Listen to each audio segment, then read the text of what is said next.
This is a crazy memory. It takes me back to an SNL sketch of, I think there was a terrible disaster.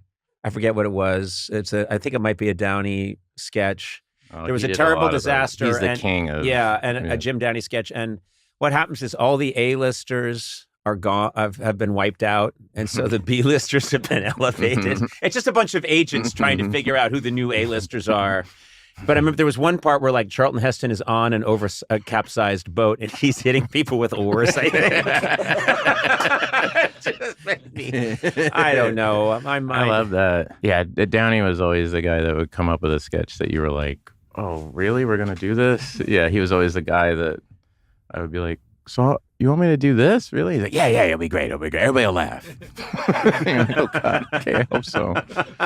But yeah, he was. Well, and then, the sketch I always think of that I wish that so many people have told me about, Dana Carvey told me about, and everything, was Giant Businessman. That was the Jack Handey one. Yep. About the... Jack Handey was, he had the office next to the one where Greg Daniels, Bob Odenkirk, and I had an office, and Robert Smigel would come back there all the time, and the bunch of us would just work on things together. And Handey had the office next to ours, and we of course would stay up like 3 nights in a row, and Jack Handey would come in and he'd put in, it's like he worked at a bank or something, he would put in 8 hours, and he'd type, and you'd think, well, okay, we're staying up 3 nights in a row, and then his stuff at rehearsal would be like unbelievable. But Giant Businessman I loved. Giant Businessman was just Phil Hartman as a giant businessman inside a small, so it was him inside a small like apartment set. Yeah. And he's like this, and it's like, Pardo, and now the adventures of Giant Businessman. And then it was him, and next door are people, a band playing like loud, and then he can't concentrate. So then it cuts to him, and he's like in the hallway. And he has to like crawl on his knees. He's like huge, barely fit in the hallway. And he taps on the door with his finger. And someone answers the door, and he's like, and Giant Businessman goes, "Excuse me, can you please turn your music down?" And the person goes, "No. And if you ask us again, we'll kick your ass." And then it cuts to him back in his apartment. He takes up a tiny telephone and he goes, "Hello? Witness Protection Program?" He says, "This has been the adventures of Giant Businessman." So the fact that he's a giant and the fact that he's a businessman has nothing to do. No. And then he could step on these people. But he could step on them, and then he got scared. And so many people, Al Franken and Downey and Dana and everybody, I remember him doing it at the table, and they said that was the biggest laugh that they had heard at the table, that it just kept going into the next sketch where people were like, "Wait, what?" Will Forte was like that. He had that sketch, Potato Chip, that people talk about sometimes, and that was like at the table read, the script said potato chip. And then Lauren reads the stage direction, and Lauren went, "Open on NASA." And we all died. Because we're like, what? It's called Potato Chip. "Open on NASA." And we all fell over. Yeah. I mean, Will Forte, I don't know where, he's like one of those guys, like, him and John Solomon, when they get together, it's like they don't know where it comes from. Yeah. It's just very genuine. And yes, yeah. And he doesn't, when you would write with him, I would be laughing hard, and he kind of wouldn't be laughing. He would kind of look at you like, yeah, so, and then he would say the funniest shit I've ever heard, but it didn't, he's like, no, these are jokes, and we'll put them together, but I always admired that, because he never would try to put on or anything. He was just genuinely. It came from a really funny. pure place. Yeah, very pure place. Yeah, I was always impressed with that. Well, we've tapped out. We've gone. I mean, you've given us much joy. You've also given us some reality, which I, of course, ignore. Talked about people losing their homes, and I made it, about how I don't. Those really good sneakers. Okay, yeah. You can see it from my point of view. Now I get it. No. You know what I'm saying? You get What? it. Oh, No, but you know what I mean. The ones with the really good arch support. Just you at a Ralph's going, "Betty Crocker." Who the hell is Betty Crocker? Why is this so inexpensive? My God. Ashes.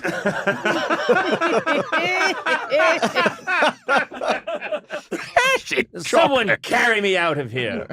9 people with me carry me away. I think about you from time to time because you're obviously one of the funniest people certainly I've ever met, but you're also you're a very sensitive person and you're a really sweet guy, and I like it when we get to hang out. Yeah, and man. I'd like to hang out more and Yeah. maybe try and riff a little less and find out how you're doing. Like, how are you? No, man. But that's good though. It's like it always gets around to that. It gets around. It always gets around to that, and you always give me great advice. And the thing I always feel like, because it became like a big thing for me. It's it's a whole cottage industry. Like you mentioned in an interview, like, oh yeah, I suffer like really bad anxiety and depression and stuff, and then it becomes like a whole thing where now it's like I would do interviews and I'm like, Google my name and anxiety, you'll see everything I have to say about it. You know what I mean? And depression and all that. Yeah. But when I talk to people like, you or Marty or these other, people I, admire so much for so long. And you guys, we talk about it and stuff. You guys have been so great at listening and giving me great advice. And, so I really appreciate that, man. Yeah, it's good just to know that it is also, I mean, everybody, so many people out there who in all walks of life have this issue, but it's also particularly an occupational hazard. Oh, yeah. In the comedy world, I don't know what it is. Yeah, but it's something where it's the flip side of the coin. Yeah, totally. And I think I've just gotten to this place, though, where it's like kind of for the first time in a healthier place. I mean, it's nice seeing Allie, my girlfriend, who's, does stand up but is like a very solid person. Like she makes breakfast for her kids every morning, makes dinner, she's home. It's like her priorities are so dead on. And I'm like, wow, you can be really funny, really smart, and do all the cool stuff and still have that, be a person, a human, so that's been helpful. Oh, This Conan's is not, sad. no, I'm just, Jesus, now I'm thinking I got to start making food. Oh, you need to do a lot more than that. I know. What do you want? All right, what does everyone want for breakfast? No! It's Benedict. Postmate it. You will get Honey Nut Cheerios. Dry Honey Nut Cheerios. I love this version of me because it is me, just with that different accent. God I'm bless the mayor you. of Amalfi. My house largely unscathed. Largely unscathed, as usual. Bill Hader, God bless you. Thank you for guys. being here. You fall into this class of person, there's a bunch of them, who I rarely have a normal conversation with because it goes into riffs and voices right away. Yeah. And I realized there's a whole bunch of people, I think Will Ferrell's in that group, where I feel that if we were on a deserted island, stranded, we wouldn't even go searching for food or water. Well, the we bits would just be doing drive bits. everybody crazy. Yeah, and then it's funny though. We'll have those conversations, and then it's usually when we're paying the check that I'm like, "Hey, I'm really depressed."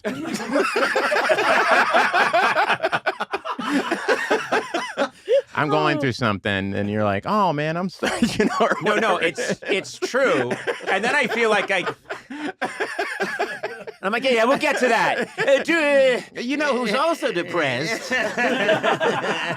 Wow. This guy.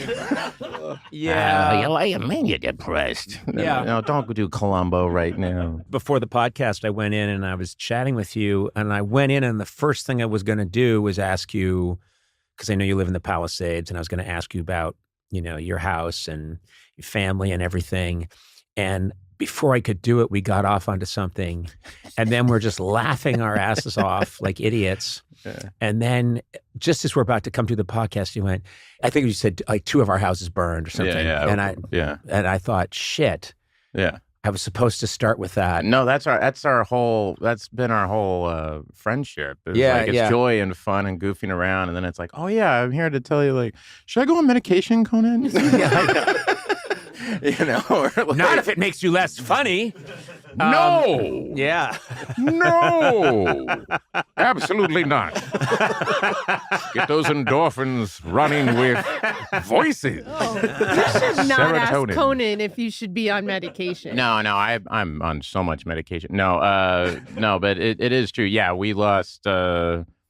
So my kids, my ex-wife and I live very close to each other, and she lost her house, and then my house is standing, but like unlivable. It's like there's just devastation all around. And then the only way I could get up there, so fires are on Tuesday. I wasn't there because I was shooting the VW commercial as the Californians. And we were shooting that commercial, and so I'm dressed as the guy from the Californians in Malibu, and we look up and there's smoke, and it was me and Kristen Wiig in a scene. And Kristen, that morning went, there's a really bad windstorm coming. I'm really concerned about fires. First thing she said to me. And then we're shooting and I look up, I saw smoke, and the guys go, oh, don't worry, that's in the Palisades. I go, I live in the Palisades. And it was just dead silence. And then I was like, I gotta go. And so I never got a chance to go home. Yeah. And so I just went up and I go, here, I have, medication, which is true, up there, and I need to go and get it. And they said, no, it's too dangerous. And I saw a news crews, and I literally just went up to them and I was like, you recognize me? And they were like, no. And I was like, all right. I go to the next one. I was like, you recognize me? And the guy's like, hey, no way. Hey, what's going on? Dave. Diamond Dave. And I was like, that's right. Hey, man, I got to get my stuff. I'm Judd Hirsch. You can be whoever you want to be. Hey, you seen Ordinary People? How about Taxi? Shit. So they let you up? They let me up. I went up with them. So I went up with a news crew and I go, do you guys want to interview me in front of my house? I saw you interview. So that was the only way I could get up there, was if I went up with the news crew. Oh, God. And so I went into my house, and I was like, oh, wow, it's not too bad. And then I just stepped, and it was like dust, toxic stuff everywhere. And then the back, when it was no good. And I was just in total shock. Sona lost her place in Altadena. I'm sorry. And it is something that must still feel crazily surreal to you. It does. It's crazy. Hard. It is. It's just, you want to keep things in perspective and say everyone's okay, but you miss the stuff that you lost. The community's gone. Yeah, the community's gone. That was the hardest thing. Yeah. Was actually seeing, like, oh my gosh, this is my kids. Yeah. This is everything is gone. And that was the thing that kind of hit me so hard, was, oh my God, so that was horrible. And it was just kind of, I thought I was going to go up there and hopefully the house would be somewhat okay and I could get my passport and get out of there or something. And instead, it was just seeing the devastation of that community and everything. I was like speechless. So then I could feel those guys going, oh, we're going to get a good interview with you. And they could see that it was hitting me. Yeah. And then they felt bad and they went, we'll just turn off the camera and let's just take you back. And I was like, all right, thanks. You didn't do one? I did do one. They aired it. Oh. Bastards. No, I'm joking. They're like, cry. You did 9 characters. I did 9 characters. I was like, oh, God. I can't believe it's gone. Oh my God. You guys like that? How about that? Love me. It never ends. Nothing will make it die. My need for a laugh. No. But yeah, it was crazy. I had this moment, the moment that hit me was I had this instinct that I just grabbed my keys. Oh. And I put it in my pocket and I went, the car keys, these open nothing. And I just like put them away. I was like, eh. Right. Yeah, those were those moments. But yeah, and everybody who's dealing with it, I mean, it's horrible. The amount of GoFundMes have been on and stuff like that, it's just been rough. It's one of those strange things, it occurred to me, where the news is always showing us every part of the world where something crazy is happening. And you sort of you're distanced from it, but you're just seeing these terrible things happen in other places. And then something on sort of with that kind of intensity happened. Yeah. And you think, wait a minute. Well, the thing that's amazing with me is I'm looking at my kids, and they've been through a pandemic, and then they've been through this, and they're my daughter. I was like, well, I found a rental house, and she went, oh, can I see it? And like, oh, and then she made in her computer, she made this like overhead view of her room, and she's like, oh, cool. So maybe I could put a dresser here, and she was so positive. Yeah. And I went, oh, they're so resilient, and they have their moments, but it's the opposite. Everybody's like, oh, you're there for your kids. I'm like, no, I'm getting more from them. You know, I'm like so inspired by them and their ability to kind of move and adapt and be positive. Yeah. Especially really young kids. Your kids are 3.5. Yeah. Mikey and Charlie. They only know now, like they're so present. Yeah. That we've talked about how you have no choice but to be present with them. Yeah. They're moving on. They've moved on already. I don't even know if they fully, I mean, I know they remember the house, but it's starting to be muddled in with like, oh, we went to the mountains once. So that's like maybe the mountain house that we went to. Like they're losing their memory of it. Yeah. And you're like, I don't remember in my house at 3.5. So it makes sense that they just kind of That's true. are moving on. Yeah, mine are 15, 12, and 10. So it's like they were, it was tough. And I mean, that was the most heartbreaking thing is my 10-year-old just saying, I just want to go home. Yeah, man. And you're like, honey, we can't go home. And that was brutal. But now it's I get inspiration from them. It really is. It's true. And yeah, just being very lucky that you have a great support system of friends. Alyssa Donovan, who works with me, my girlfriend, Allie Wong, like all these people have just been great, very helpful. But yeah, it is a funny thing that Allie and I went today to just like literally had to like shop for clothes. I know. And it was very sweet, Yeah. She was like, let's go get you some jeans. It's like you're going to camp. I know it was, but it was very sweet. It meant a lot to me that she was like, no, it's because I'm just wearing like Uniqlo sweats, that I basically, and my kids are like, you're living in your pajamas, I mean, like they're very worried. And I told her about that, and she was like, well, let me take you to get some clothes. And so those are the moments. They're just weird. Yeah. We're displaced from our home. We can't get back in, and there's been a lot of smoke damage. But my situation was just, I have a lot of clothes in the back of my car. Yeah. And so I'm in a hotel, and I'm here at the recording studio and moving around, and I'm in different places. And so I try to do regular workouts. I think it's clear. Oh. And I was saying you look good. Yeah. Real nice. Say it again as Vincent Price. You look very nice. So, fattle. That's Dana Gould's word. Fattle. We were watching The Last Man on Earth, and there's a point when Vincent Price gets angry and he throws something, and he went, fattle. And I fell over laughing. Okay, what? Okay, so you're hot. No. What? I was doing. How have you made this about So you're you? hot. And No. I had to. So you're I was supposed to do a workout on Zoom, and I realized that I had no sneakers. Oh. And so I looked down, and I was wearing shoes. Yeah. cut two people at an Altadena. Yeah. Well, I think. Yeah. Now listen. Oh, like you a didn't have your shelter sneakers being like for your Zoom just around workout. like he didn't have his sneakers. Yeah. Gee, And here's what do we not have? Everything.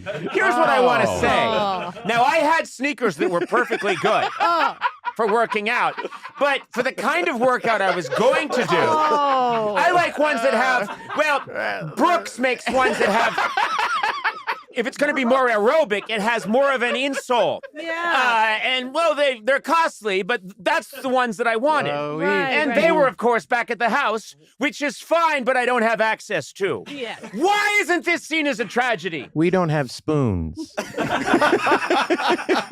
We have nothing.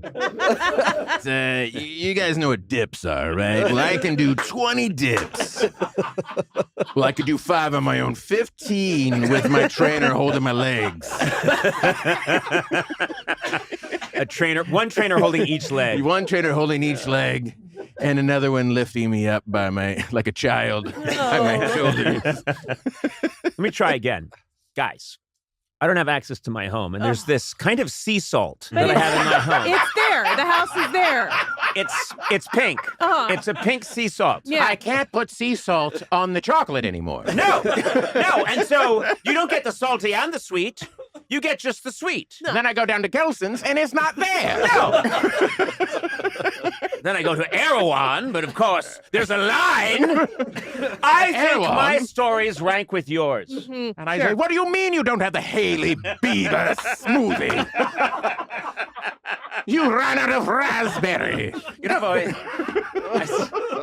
I swear to God, I've always, And lemon curd. my mind always goes to what would make people mad, and me having a GoFundMe to get my Just sea salt. to get Conan sea his salt sea that salt I for like, his chocolate. that I don't have access to. Oh, Would get wow. people so I mad. can't believe this. This is an atrocity. What do you mean you don't have those almond pretzel bites that are $25 Per bite. per bite? What do you mean you have no kimchi? Daddy needs his kimchi. Where is the kimchi? I don't care if there's no electricity. I need my kimchi. Me as that character going to different people who've had a facing a really bad situation. I don't know. It Oh, makes me wow. happy, but then I realize, oh, it's so awful. It's so awful, and I'm sorry. I can't. Yeah, it is. Yeah, it's just, and it's interesting too, running into people, you know, who are also lost their house. I mean, that's the nice thing too. I'll say is that so many people went through it. So you know, with my kids and everybody, you know, it's like they're running. They have friends who are going through the same thing, and so they're all, you know, bonding. I'm trying to just take it back to reality and trying to forget what Conan just said. I know. I'm joking. The I'm wrong joking. sneakers thing. I'm joking. I think what After I'm we trying. talked about losing our homes and you didn't have the right You had sneakers, Oh, the but not sneakers I the had- right sneakers. The sneakers I had were perfectly good Oh, okay. for any workout. When I go But I back to my prefer the- house after they fumigated it, and I go into my pretty woman-like closet.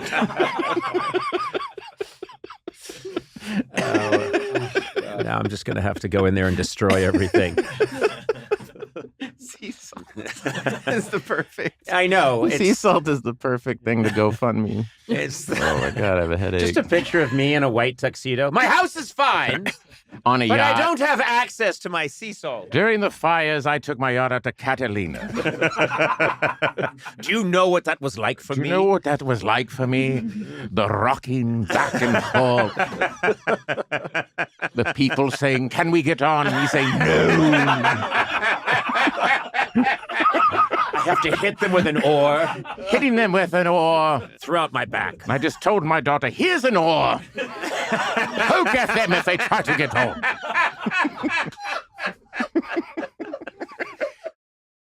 I love that old Charles Bronson Yes. episode of "My name's Charles Bronson and I feel surly about being on Conan's God, that would be amazing. That's in. We're using that as the opening.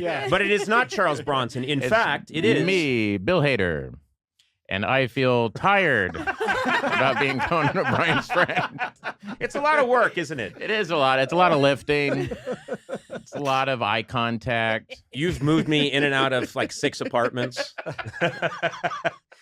You still have that van, don't you? Yes, like, hey, Bill, you still got the van, right? Can you help me out? Well, can you get it?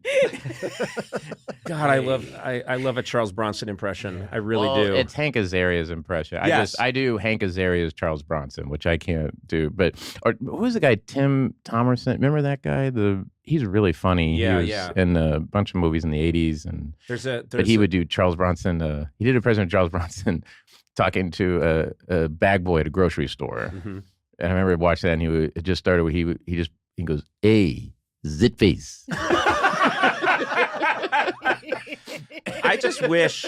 I think people still laugh because I remember it on The Simpsons. We had Charles Bronson on a couple of times. Oh, the best. And Absolute best. once it was, and Hank Azaria would do the voice, but it was a baby. I remember there was a little boy. Yeah, and they went to Bronson, Missouri. They went to Bronson, Missouri instead of Branson, and everyone's a version of Charles Bronson. And the little kid says, "Hey Ma, how about some cookies?" And the mother says, "No dice." And the kid says, "This isn't over. This ain't over. This ain't over." And It's the best. It's the hardest. When the critic came to Springfield, and it was like, now we're gonna go to Death Wish 9, and it was Charles Bronson in a hospital bed, and he goes, "I wish I was dead." I mean, those are. You know what's I love Charles Bronson. You know what's crazy? Those movies, the Death Wish movies, don't. I know you're a movie buff, so this is a natural thing to go into, but those Death Wish movies don't really hold up because I remember they're made in the 70s, and it's all about how basically it's just there are wild animals out there, and you need to carry a gun, and people are getting killed left and right, and the police can't do anything. And then I remembered living in New York in like the late 90s, all through the late night show, which is 93 to whatever, 2009. And I remember Death Wish came on, and I was watching it, and someone said to the Charles Bronson character, "Come on, it's really not that bad out there." And he says, "Really? Have you tried to walk north of Amsterdam on 75th?" And I thought, yeah. There's 7 places where you can buy an eclair. Yeah, and that first movie starts out like killing rapists and thieves, and then by the 4th one, it's just jaywalkers he's picking off. Or weirdly, like people from the future, like Yes, future right, bodyguards, or like weird Super Mario Brothers type of characters. Me and one of the writers, Matt, we just did it as a treat for ourselves. We watched one of the much later Death Wishes, and what happens is Charles Bronson comes by New York to see his old friends, this old couple, and he lands in the New York of 1988 or whatever. He lands in New York, or he arrives in the Port Authority. He's on a bus. He gets off, he gets in a cab, and it's New York. And he starts driving north to the northern part of Manhattan. Cut to this moonscape. They just, and apparently they shot this part like in England. But he gets to this moonscape of dirt roads. There's no more paving. And there's wild gangs that just surround an apartment building. And they all, of course, look like Mad Max Beyond Thunderdome with mohawks. It's like Escape from New York. And the police won't even go there. And you're thinking, well, wait a minute. No, I just saw you land in the New York we all know. And now it felt like an arch conservative ad for what New York City is. I think that's exactly what it is. Yeah, that's exactly what it is. Don't vote for a Dukakis. Is Goldwater still around? This is what's going to happen if you vote for Dukakis, everybody. He looks right at camera. One of the things that I noticed was there's this difference between your fans who you love, like when they're telling you they love you, and especially these young women who you mean so much to, and they're going crazy and they love it. And then at a certain point, if it's hundreds of thousands of people, I would think it starts to get it's overwhelming. It's weirdly in a way underwhelming when there's more people. Right. Okay. So I played my first stadiums over the summer, and I was playing markets that I hadn't played before, so I hadn't been there, so a lot of people wanted to go, and I didn't want to do, 5 shows in an arena, so might as well do a stadium or 2 stadiums or whatever. Mm-hmm. So I did a couple stadiums over the summer, and that was really exciting because I was like, ooh, I want to be in a stadium. It's so sick. It's so big. You're a fucking star. And then you're on the stage, and it's like you feel like you're just alone. And then there's like it feels like there's a printed out wallpaper of thousands of people because they're so far away that there's like no intimacy. I mean, I went to the Super Bowl the other day and I was sitting in a box with Adele. I know. But it's what people do. But we were talking about it because she's, I didn't see you there. That's weird. You know the name drop thing where people say the first name of the person and then they say the last name? Like you go like, I was on Conan O'Brien. Like do you know what I'm talking about, the name drop? Yeah. You can't do that with Adele. No, you can't. I was with Adele. Adele is just Adele. Yeah. But anyway, we were talking about it because she's doing this Vegas residency and she's just, not to out her, but she said she's having the time of her life. And she's like, I love that it's like a 4,000 cap room. And she's like, it's so nice. I feel like I can be there with them. And I feel intimate. You outed her for having the time of her life. I don't know. She might not want that to be known. I don't know. I can't write a song about that. This is what I have found is that in comedy, there's this. It's the same thing as in music, that it's supposed to be the best when you get to a stadium, and I've never played a stadium, but I've played some really big spaces, and I've thought, I don't like this as much. And then you think, what's the magic number? I think it's like 1,500, 2,000, somewhere around there is the sweet spot of.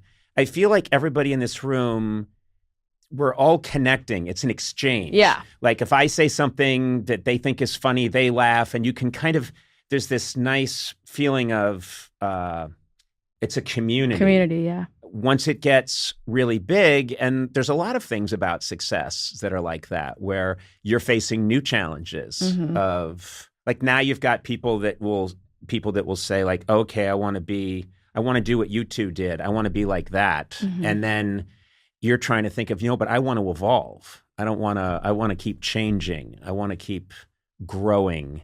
And so you've got new battles that you didn't have 2 years ago. Mm-hmm. I've been drowning in a pool of that recently. Just like, how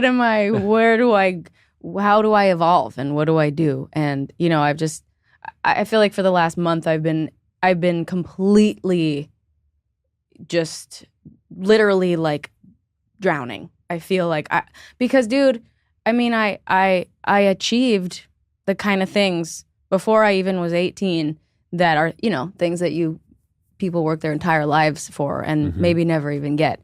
And like one of the things that I achieved is like one thing someone gets at the end of their life, and one of and I got all of them, know, and I'm 21 now, and I'm at a point where I'm like, I've done it all. What am I gonna do now? And like, where do I go from here? And who do I want to be? Because I've also only ever been teenage Billie Eilish, and so that's the person I thought I was. And then I got to a certain age, and I was like, oh, that was teenage me. That's right. I thought I was being I was like, oh, I'm myself, and this is who I am, and it was who I was, but it was me as a teenager, and it's very strange to grow up and become an adult, and like the person that you kind of finally figured out how to be in like the perfect way that everybody thinks is who you are is yourself as a teenager. It's very jarring and hard to deal with.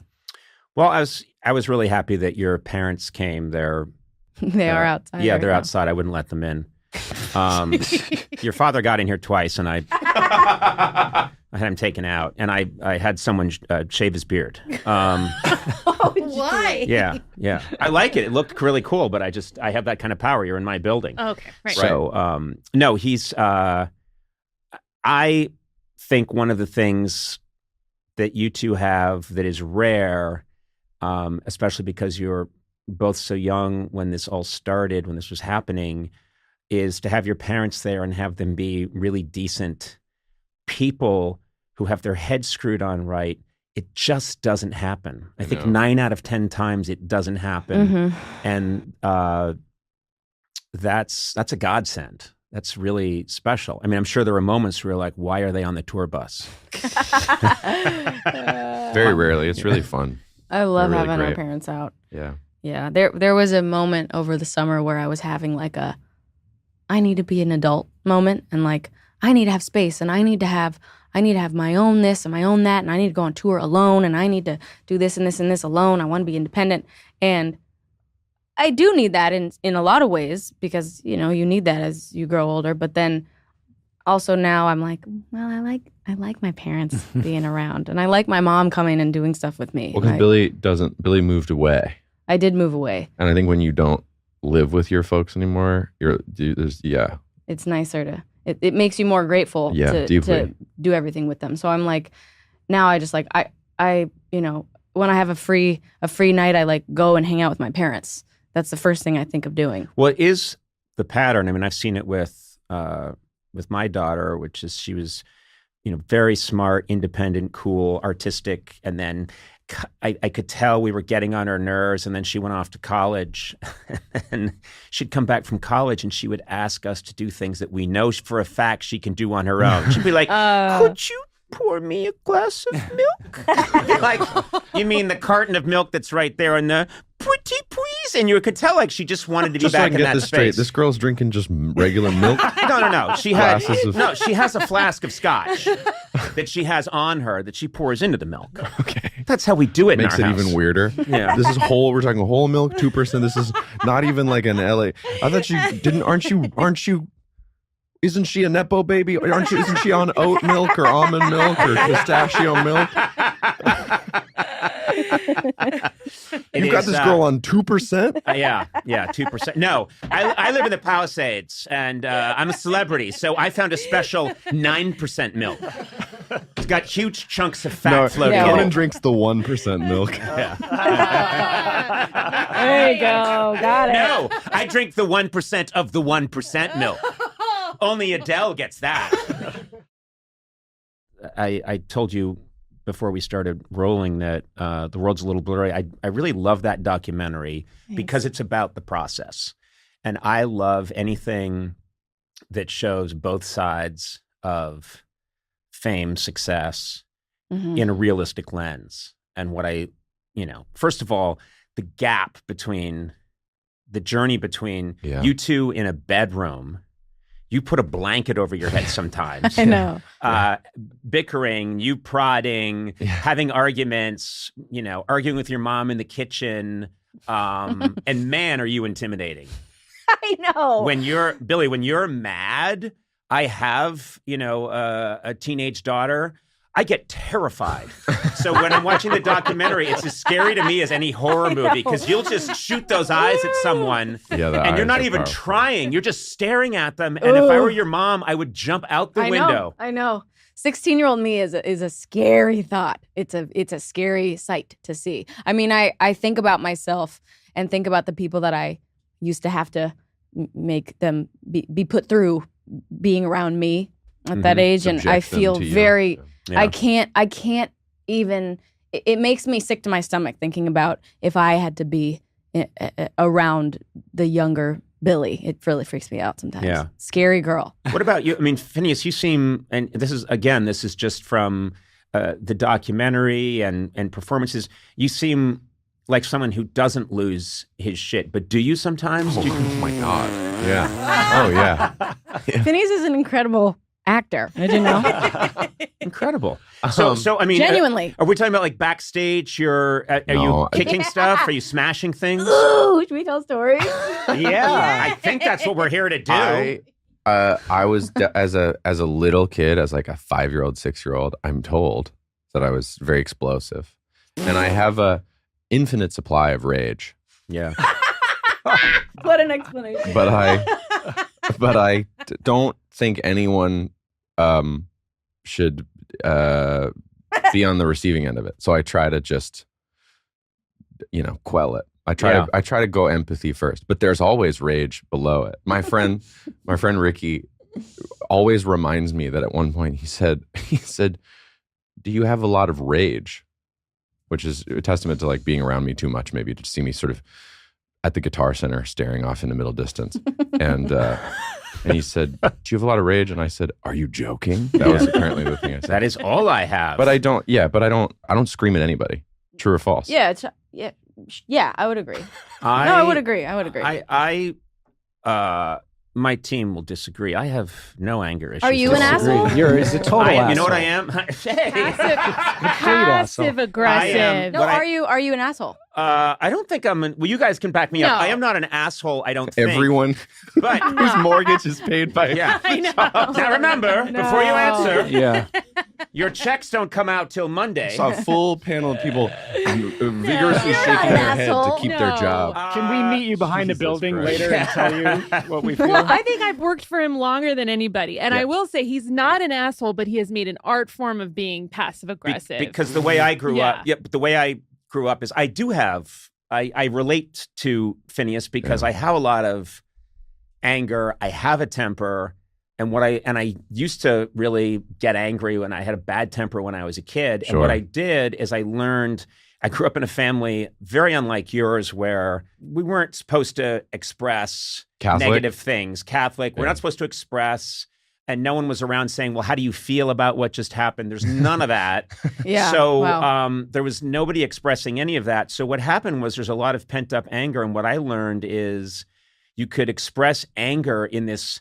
I could let it out like a teapot. There's a little hole Steam. that it's coming out, but it's shooting out at great force. And it's passive aggression. It's me saying, oh, well, that sounds like a wonderful idea. And people are like, fuck.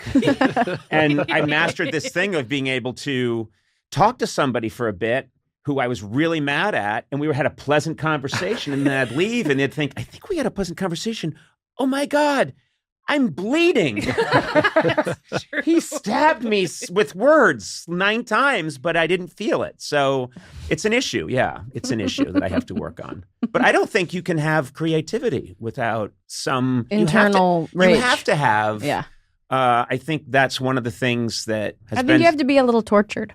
That's what I think. Yeah, you have to be. There's some great quote, and I'm misquoting it, but it was like a lot of the world's great work has been done by people who didn't feel quite well. You know, it's like It's true. I think the caveat there is that it's this slog and it's this challenge, and then sometimes it's effortless for 2 hours. Do you know? Does that? Yes, Yeah. yes, yes. So like we had that yesterday. We've been slogging through writing for months. And yesterday time. we had a couple hours where it was the faucet was on. It was Yeah. really easy. Yeah. But mostly it's not. I feel bad that I interrupted your great creative flow and you had to come here and do the podcast.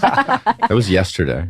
Oh. Yeah. What if it was going really great and they said, you got to do that Conan podcast? We'd do it. Thank you. Yeah. Thank you very much. Well, they have to say that I now. know, They're but we do here. Yeah, I know, do but it. then their fans would be like, what did we miss out on? By the way, have you played Bonnaroo? Uh-huh. We've done all of them. You've done all of them. Pretty We much, did. yeah. Sony, you were with me when I did Bonnaroo Yeah. Oh, because they make years ago. yeah. And it was What the hell? trench war. It was like was trench warfare. It's all disgusting. mud. It takes place in the summer in Tennessee. You're in a tent. You're in a tent. No, and like what I noticed with your fans is they love to get their hands on you, and you're very generous about hugging people. I'm the same way. I don't mind hugging people. Huge mistake at Bonnaroo. They're moist. Nobody had had a shower in a week. Oh, and a yeah. half. Yeah. Oh, yeah. Naked and moist. Stinky. There's a lot of naked, and disgusting people. Yeah. Yeah. But happy and high, probably. Like, Oh, they're yeah. just, Well, you were high too. I was. But not too high. I was I working. would send you out for an iced coffee, and you'd come back with like a goose. Here you go.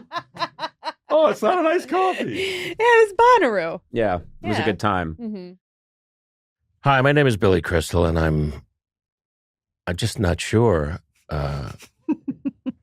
about being Conan O'Brien's friend. Okay, I admire your honesty, first of all. There's a lot riding on this. There, for both of us, Yeah, actually. No, I have available days during the week. So if this works out, we could actually start hanging out on a regular basis. Yeah, no, I like that. Yeah. Well, you're not sure yet. We're going to see how this goes. Shouldn't it be like that? It should be like that. I'm going to tell you, I saw you at a school event not long ago, and we're chatting, and this thing just popped into my head, and I said it to you, which is, who has checked more boxes in their career than Billy Crystal? And I said, no, seriously, I'm thinking about this right now, ticking off every category that you've had success in. It was impressive. It also angered me. It made me feel small. But I was going through the list of, sitcom, television, Saturday Night Live, film. I mean, Broadway.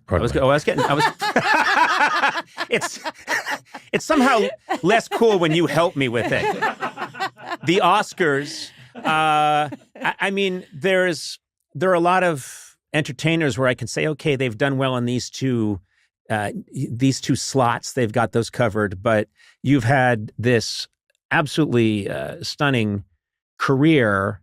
And so I was thrilled when you said you'd come in and talk. Oh, yeah. Because my introduction to you as a real human being, as a physical person, was I was a volunteer on the very first Comic Relief. Really? I had just gotten a job. My writing partner and I had just gotten a job at Moffett Lee in August of '85. And not long after that, they said, we're doing this thing, Comic Relief. It's going to be the first one. The hosts will be Billy Crystal, Robin Williams, and Whoopi Goldberg. And everybody came out, and I was a gopher on that. But I remembered seeing you guys, seeing Robin, seeing Whoopi. I was 22 and had just arrived in LA, staying in a $380 a month apartment, where I still live. But I remembered that seeing a limo pull up and Jerry Lewis step out, holding a small white dog, which is something egotistical people do in movies, but not in real life. And not only that, that dog, Jerry would put the little doggy treat in his own mouth to soften it up, and then go, "Here, Bobby, here." That's what he would do. But I remembered that event. Everybody came out. Yeah. My introduction to comedy that really made me want to do it was when 10 from Your Show of Shows was released as a movie with Sid Caesar. And I watched, my father took me to see it. I might have been 12, I don't know. And I said, whatever this is, I have to get in on this. And Sid Caesar was there. And I got to walk up to him and tell him how much he meant to me. So you were a big part of my introduction to this whole world. Well, so was Sid for me. That was my show. I was 5 or 6. I'm the youngest of 3 boys. Mm-hmm. My family was in the music business. My dad produced phenomenal jazz concerts. The family business was this little record store called the Commodore Music Shop on 42nd Street between Lexington and 3rd. And it was the hangout for jazz artists. There was my Uncle Milt, who's this you can cut out. No. We're going to keep in this. You're softening up a dog treat right now. Jerry's dog is still alive. Here, Bobby. Here, Bobby. Here. He said for that. He said, no poop. No poop. Said, good boy. Who's the best little Jew dog?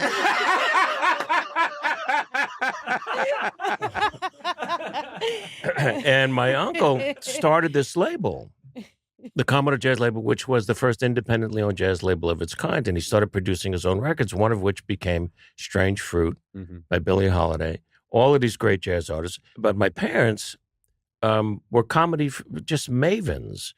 My mom, for a little while, was the voice of Minnie Mouse in the Macy's Thanksgiving Day parades. I didn't know that. They met at Macy's, and she was the voice of Minnie Mouse. The float would come down Fifth Avenue, and she'd be sitting somewhere under Minnie's skirt that's flying in the air, singing her song, which was at the time, I'm Forever Blowing Bubbles. They were always funny, and they really knew that the three of us, we had a shine for it. So they'd let us stay up late to watch, in the beginning, Show of Shows, which then later evolved to Steve Allen on The Tonight Show, Jack Parr, Ernie Kovacs was a huge influence.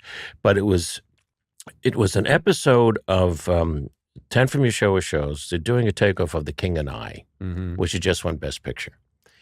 And so they have, kind of cheesy palace set. And then Sid, who is just the Charlie Chaplin of television. Yeah. Comes out in a bad bald wig, capri pants, barefoot, strikes the pose, then starts screaming at the top of his lungs, grabbing his foot, who's smoking in the palace? There's no smoking in the palace. And I just felt that's so. Yeah. I was doing that constantly. And then the show of shows. To me, the classic sketch was "This Is Your Life." Yes. This Al yeah. Dunsey. Yes. And Which is the sketch that got my attention too in that movie. The movie's a collection of sketches, but yes. when Howie Morris comes out as Uncle Goopy and starts crying and jumping on Sid, and Sid was very strong. He would drag him around the rooms. They'd look at each other and they'd scream and cry and they'd separate. Then they'd go back on top of each other. So when my dad would come home from the store, I was 4 or 5, 6 maybe. I'd jump on his back and cry, and he'd throw me into bed. I was Uncle Goopy. That show, when Sid came, I introduced myself. This is Comic Relief now, 1986? Maybe? Yeah. And I have a picture with the cast, in the cast of Show of Shows. And when I was most recently on Broadway with Mr. Saturday Night, I had an 8x10 of that picture, and that was the last thing I looked at before I would go out on stage every time, because that was the scent that I followed all of these years. Media entertainment has changed so much. One of the ways it's changed is that people used to all be on the same page. Yeah. For better or worse, when you were early on hosting the Oscars was maybe one of the last times when you've got the right guy doing the job, but it's not just that. You got the right person doing the job, but you also have everybody's on the same page. It's tougher now, I think, because I watch a lot of movies, and oftentimes when I'm watching, and I'm in entertainment, and I haven't seen 7 of the things they're talking about. Whereas when I think about the shows when you were hosting, you had amazing, great material, you're very comfortable, you're in charge of the room, but also everybody's gathered around the campfire, and it felt like a time that might not come back. I agree. Because people were going to movies, and there were movie stars. Real movie stars. We didn't have streaming. We didn't have anything else. You went to the movie theater. Yeah. And when I started doing the show, I was now part of the movie world. I had hosted the Grammys 3 years prior to that. And then now, one after the other, had a couple of really good, movie hits that I earned my way to the show. You don't have to have movie hits anymore. No. That was you put a pressure on yourself that, I mean, God bless you for having those and for doing that. But also when Carson was hosting the Oscars, which he did many times, he had never had a movie hit before. So you put a pressure on yourself that was unnecessary. Right. I wish I had been there to tell you. But I was way too young and you wouldn't have known who I was. But you're that kid from Universal, right? You don't have to do it, Billy. The coffee was cold. That first time was really special. I had been a presenter the year before in the terrible show. That this was a non-host, Rob Lowe singing. I was a presenter. He's still hiding out from that one. Yeah, I was a presenter on that show. Yeah. And went pretty well. And then they asked me to do it. But I remember feeling not nervous. I was actually excited to go out there because we had good stuff. Yeah. And I had one writer, Robert Wall. Oh, yeah. Bob Wall, who's a very good actor, too. He's actually in the SNL movie. He plays Davy Wilson. Okay. It was just he and I. And we had done the 3 Grammys together. And we had a great way to work together, and it was just us. And it was just like, let's get out there because we felt really confident. When you would do your show and you do a monologue, you knew your jokes were really good. No, I don't. You never felt that. I think you forgot who you're talking to. But no, I know. I do know the feeling of I think this stuff is really good, and I'm excited to go out. Yeah. And then I'm prepared. Yeah. And I remember walking out there and Nicholson was right there in the front, who would later become like my partner on the show. Yeah. And we wrote jokes about him. because he had made that huge deal for the Batman thing, and he'd made he had the Joker, and he made like a $40-50 million something. Right. It was one of those pay me later Right. things. And we did jokes about him. You know, Jack is so wealthy, Morgan Freeman drove him here tonight.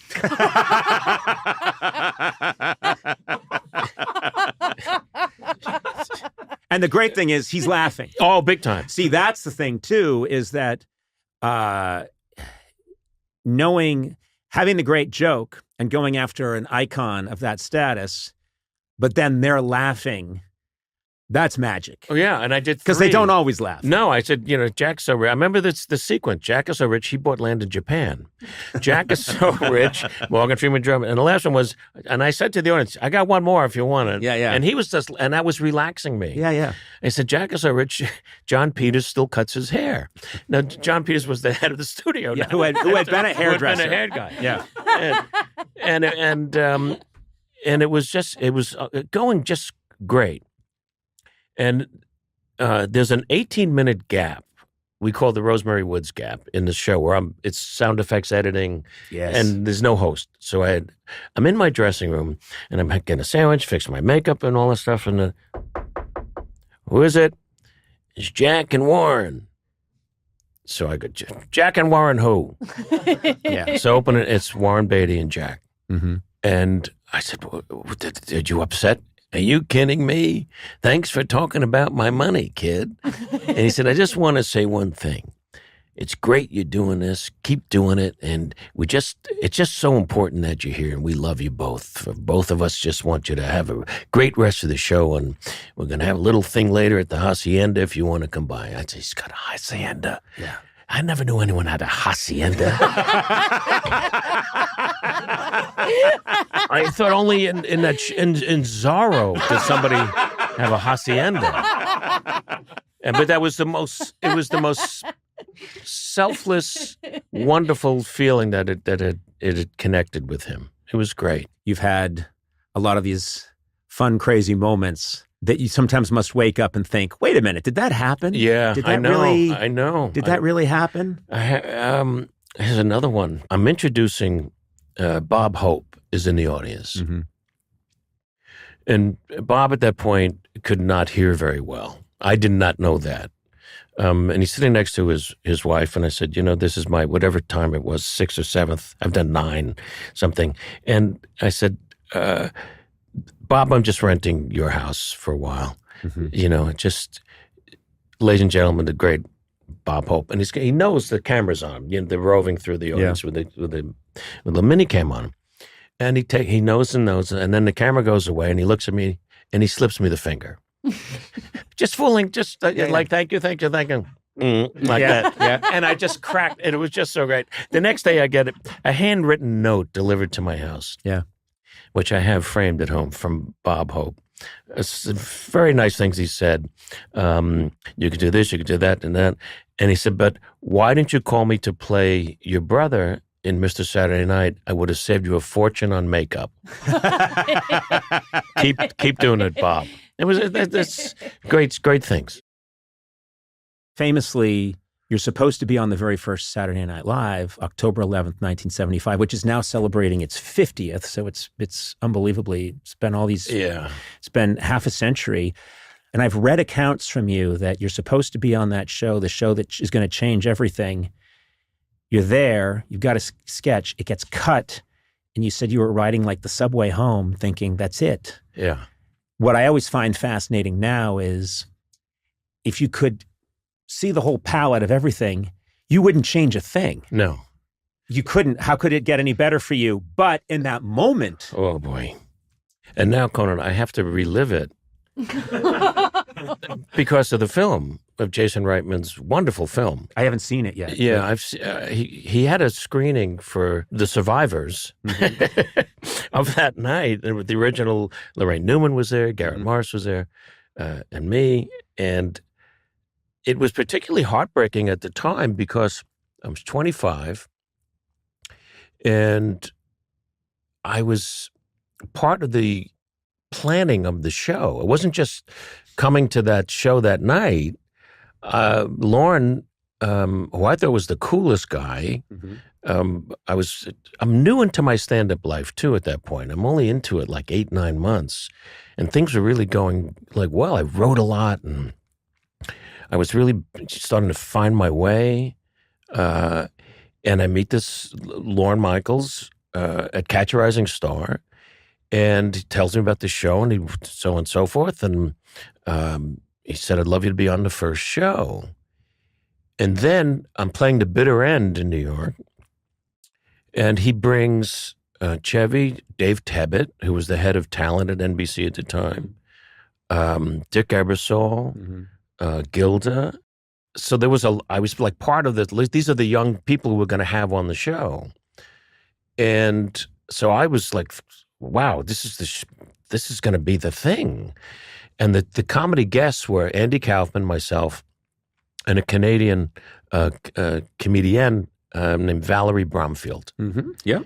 And so I was doing this piece, which I just sort of found out how to do it, and it was by accident. And it's a jungle safari movie of the Victor Mature, Rhonda Fleming kind of the Great White Hunter, and it's a scene where the tarantula's on her body, and he walks across the camp late at night and knocks it off, and they fall in love. That's the scene.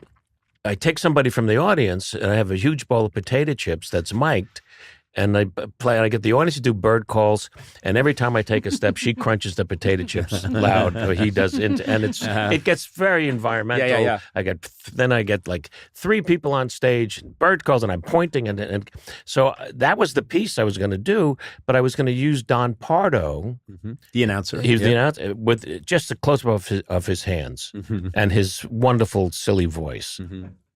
Now what do I do, Bill? Nothing. Yeah. And so Friday night, there was a dress rehearsal, live audience, and it did really well. And it was a real highlight of the night. The other sketches were so-so, did not. Yeah. And there were 2 musical guests, and George Carlin was the host doing like 3 or 4 monologues. So at the notes afterwards, Lawrence sitting at home base, I remember I was sitting between Gilda and Lorraine, and he looks at me making cuts and cuts and cuts and cuts, and he says, "Billy, I need 2 minutes." I said, "Take 2 minutes out?" He goes, "No, I need 2 minutes." And I went, I'm screwed. I don't have anything that's 2 minutes. It takes 2 minutes just to do the setup. Yeah. And I could condense it. I could do that, but Lauren, afterwards, I said, I don't have anything else. He says, "Well, let's think about it." It's Friday at midnight. Yeah. Saturday, I come back. The rundown, I'm on at 12:55, which already is dicey. Yes. It's the last comedy spot. Whenever you'd see, when I was a writer there, whenever your sketch was on at 12:55, you'd think all it takes is for one sketch to run a little long, and you're going to get nudged into, well, we'll do it next week. But it never, once it's gone, it's gone. It's gone. Hard to explain, but it's gone. So I see that. So I call my managers and everyone. So they come over. And it was, Lawrence putting together his very first show. Yeah. It's so hectic. It's crazy. And this is the first one. So I'm just waiting, camera blocking, run through it again. It's this weight over here, weight over there. It's not looking good. It's going to be okay. Don't worry about it. So at 8:30, my manager comes out and says, "Come on, we're going." What? We try to get it 5 minutes in the first hour. He can't do it. George is doing 4 monologues. There's 2 songs, and come on, let's just get the hell out of here. And I went, and that was it. And then I find myself on the Long Island Railroad, subway to Penn Station, Long Island Railroad, to go home, to call the relatives to say, "Don't watch." I mean, there's no cell phone. There's nothing. You had to dial. Yes, yeah. And then the reactions. What'd you do? You got fired? What did you say to the man? What'd you do? Open a mouth? That thing. And I thought, that's it. I'm done. Lauren then brought me back for show 19 with Ron Nesson, who was Gerald Ford's press secretary. Yep. He hosted the show. I did that. And then I didn't do it again for 8 years until I hosted. But then you come back as a cast member. Yeah. And again, these things are so much bigger than us, but everyone's trajectory is probably the trajectory they're supposed to have. Yes. So you went off and had all this other success, but then came back and was able to dominate on SNL in that season in a very special way that would not have been possible in the first 5 years. No, I was ready. Yeah, you were ready. See, what we had talked about in the beginning was that I was to do like 6 appearances over like the first 2 seasons, and then be sort of the first non-celebrity host. It was like growing from the farm system up. And then I go off and I end up on Howard Cosell's Saturday Night Live on ABC. Right. And then I moved to California, playing places, doing pretty well, and then I get Soap. You get Soap. But, so now I'm playing one character, which I really, really enjoyed, learned a lot, great cast, controversial show and character. Really brilliant, though. I mean, way ahead of its time. Way, and really one of the real geniuses that I ever met was Susan Harris, who wrote the first 68 episodes by herself. Wow. Amazing. But I kept looking back at 8H, going, that's where I should have been. And, I was having a successful time, but I didn't feel like myself. And then I did my first HBO special in 79 that did very well, and another one in 84 that also did very well. And then Dick Ebersol called and said, would you host? And I did 2 that year. And that summer he called me and said, listen, I got an idea. If I could get Chris Guest and Marty and Harry Shearer, would you come for a year? I said, let me think about it. Yes. I just knew it was the right thing. Yeah. And we packed up the kids and we moved to New York, and I had the time of my life, and I felt like I was where I was supposed to be, but now I was supposed to be there, It all felt right. You've got a lot of moments to remember, but when I think I had left SNL, I think I'm doing the late night show, but there's an anniversary special for SNL. And I don't know if it was an anniversary special for SNL or maybe a salute to NBC 50. I don't know. There was some salute, something. And you came out as your Fernando character. It was the 25th anniversary. It was the 25th. Okay. But what I remember is that you come out and Gary Busey is in the audience. Yes. And Gary Busey, who's, been through some stuff, Gary Busey suddenly thinks that it's okay for him to just shout out on this live tribute show to Fernando, and he starts heckling you. Yes. And you start talking. It was so funny because it was live television, and you don't see that on SNL. He came towards me. Yes. I was there. I was sitting in the crowd. I'm doing this little thing, and I think I had a minute 45 scheduled, and it's going well. And I look out, and I'm picking up people, and then and I say, well, Gary Busey, you're alive. You're alive. And he got mad, and he came towards the set, and I had to restrain him. He got him. up and starts walking. And then you were doing a great job of having fun with it. Yeah. You were so funny and in the moment. And it was electric because you thought, I don't know where this is going. Maybe you'll get choked out. I don't know what's going to happen. But you were making it really funny and in the moment. And I thought, I don't see this in 8H a lot. Sometimes there has to be some improvisation. The thing about Fernando was they were all improvised. Yeah. All the hideaways that we did was so much fun because I wasn't sure what I was going to say until I said it. Mm-hmm. The hideaway set would roll out right in front of the audience, right where the news usually is, right? And it was the booth and all that stuff. And the audience could see that the cue card guys went away. So it was just me talking to whoever the host would be. Right. Oh, we had Hulk Hogan and Mr. T, which was very funny. Mm-hmm. And then Barry Manilow, he was playing Radio City Music Hall. He was scheduled to be the guest in the hideaway. At 10 after 11, he calls Dick Ebersol and said he's not coming. Mm-hmm. He's too scared. He doesn't want to be made fun of. He's nervous about improvising. So he decides he's not coming. So we have a 6-minute slot that Dick says, what do you... So I'm looking around and I see one of our camera guys, his name is Bobby Ferraccio. Mm-hmm. Bobby, did you know Bobby? Yep. All right, Bobby weighed about 400 pounds. He was a large man. I went over to him and I said, Bobby, it's a crazy idea. Manilow just canceled. Why? No, calm down. Goddamn Manilow! Would you come into the Hideaway with me and play him? And I'll introduce the fact that he's not there, but I can't disappoint my fans, and we'll just do it. And he goes, do I get paid extra? I said, ask Dick. I don't know. And he says, okay, a little, okay. yeah. And so we did it, and it was really funny, and he was just so delightful and real, and it just, they were all just so spontaneous. That's what the show was supposed to be, and that's the world I love to live in. My year there, for me, I used everything in my toothpaste that I had, you know. Yeah. I just loved every second of it. But that was an example of really being comfortable and confident with myself, and Bobby was great. And then we thought, well, what about for the rest of the season? Nobody shows up, and it's always Bobby.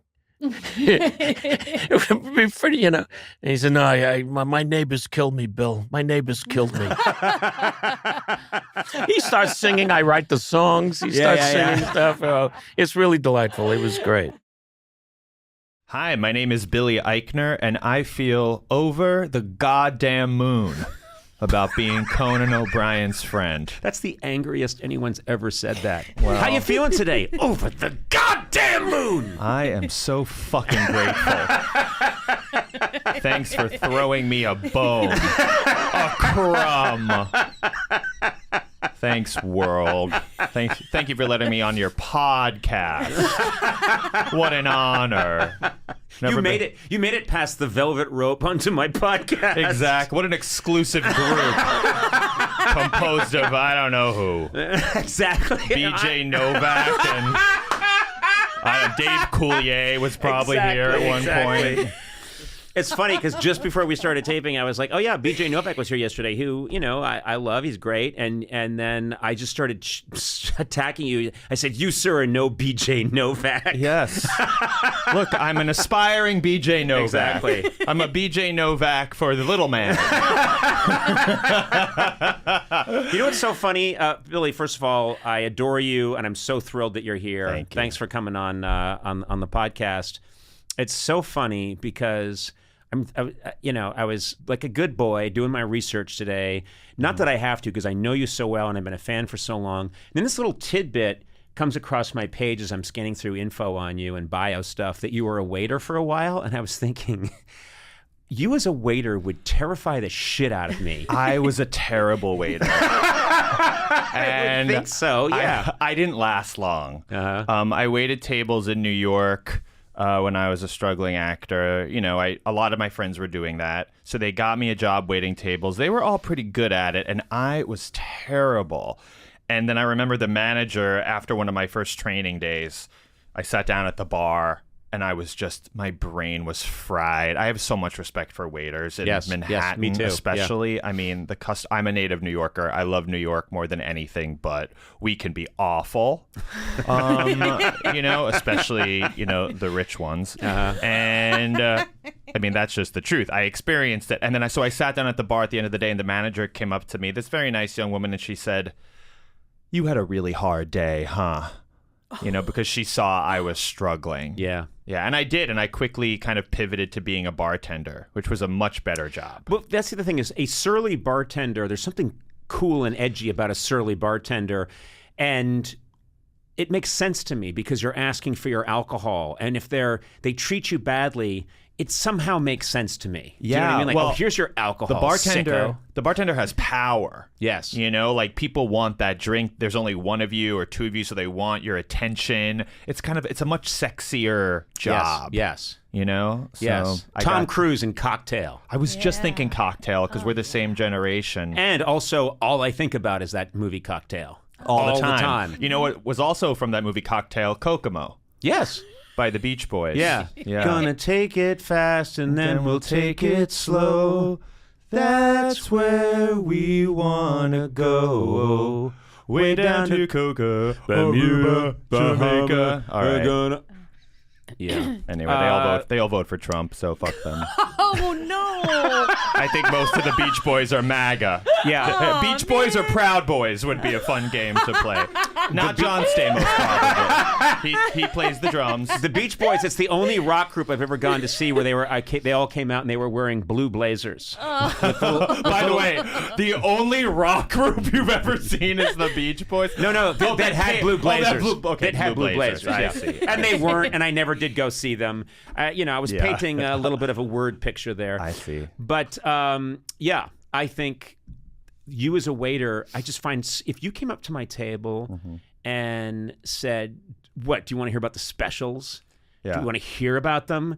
I'd be so intimidated. I'd say, "You just tell us what we're going to eat, and then I'm going to leave the money and not even eat it." What do you want, a beverage, you fucking asshole?